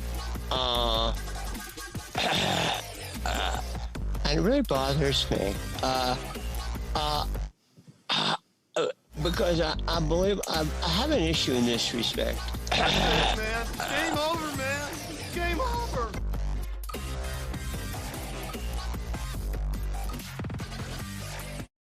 I remember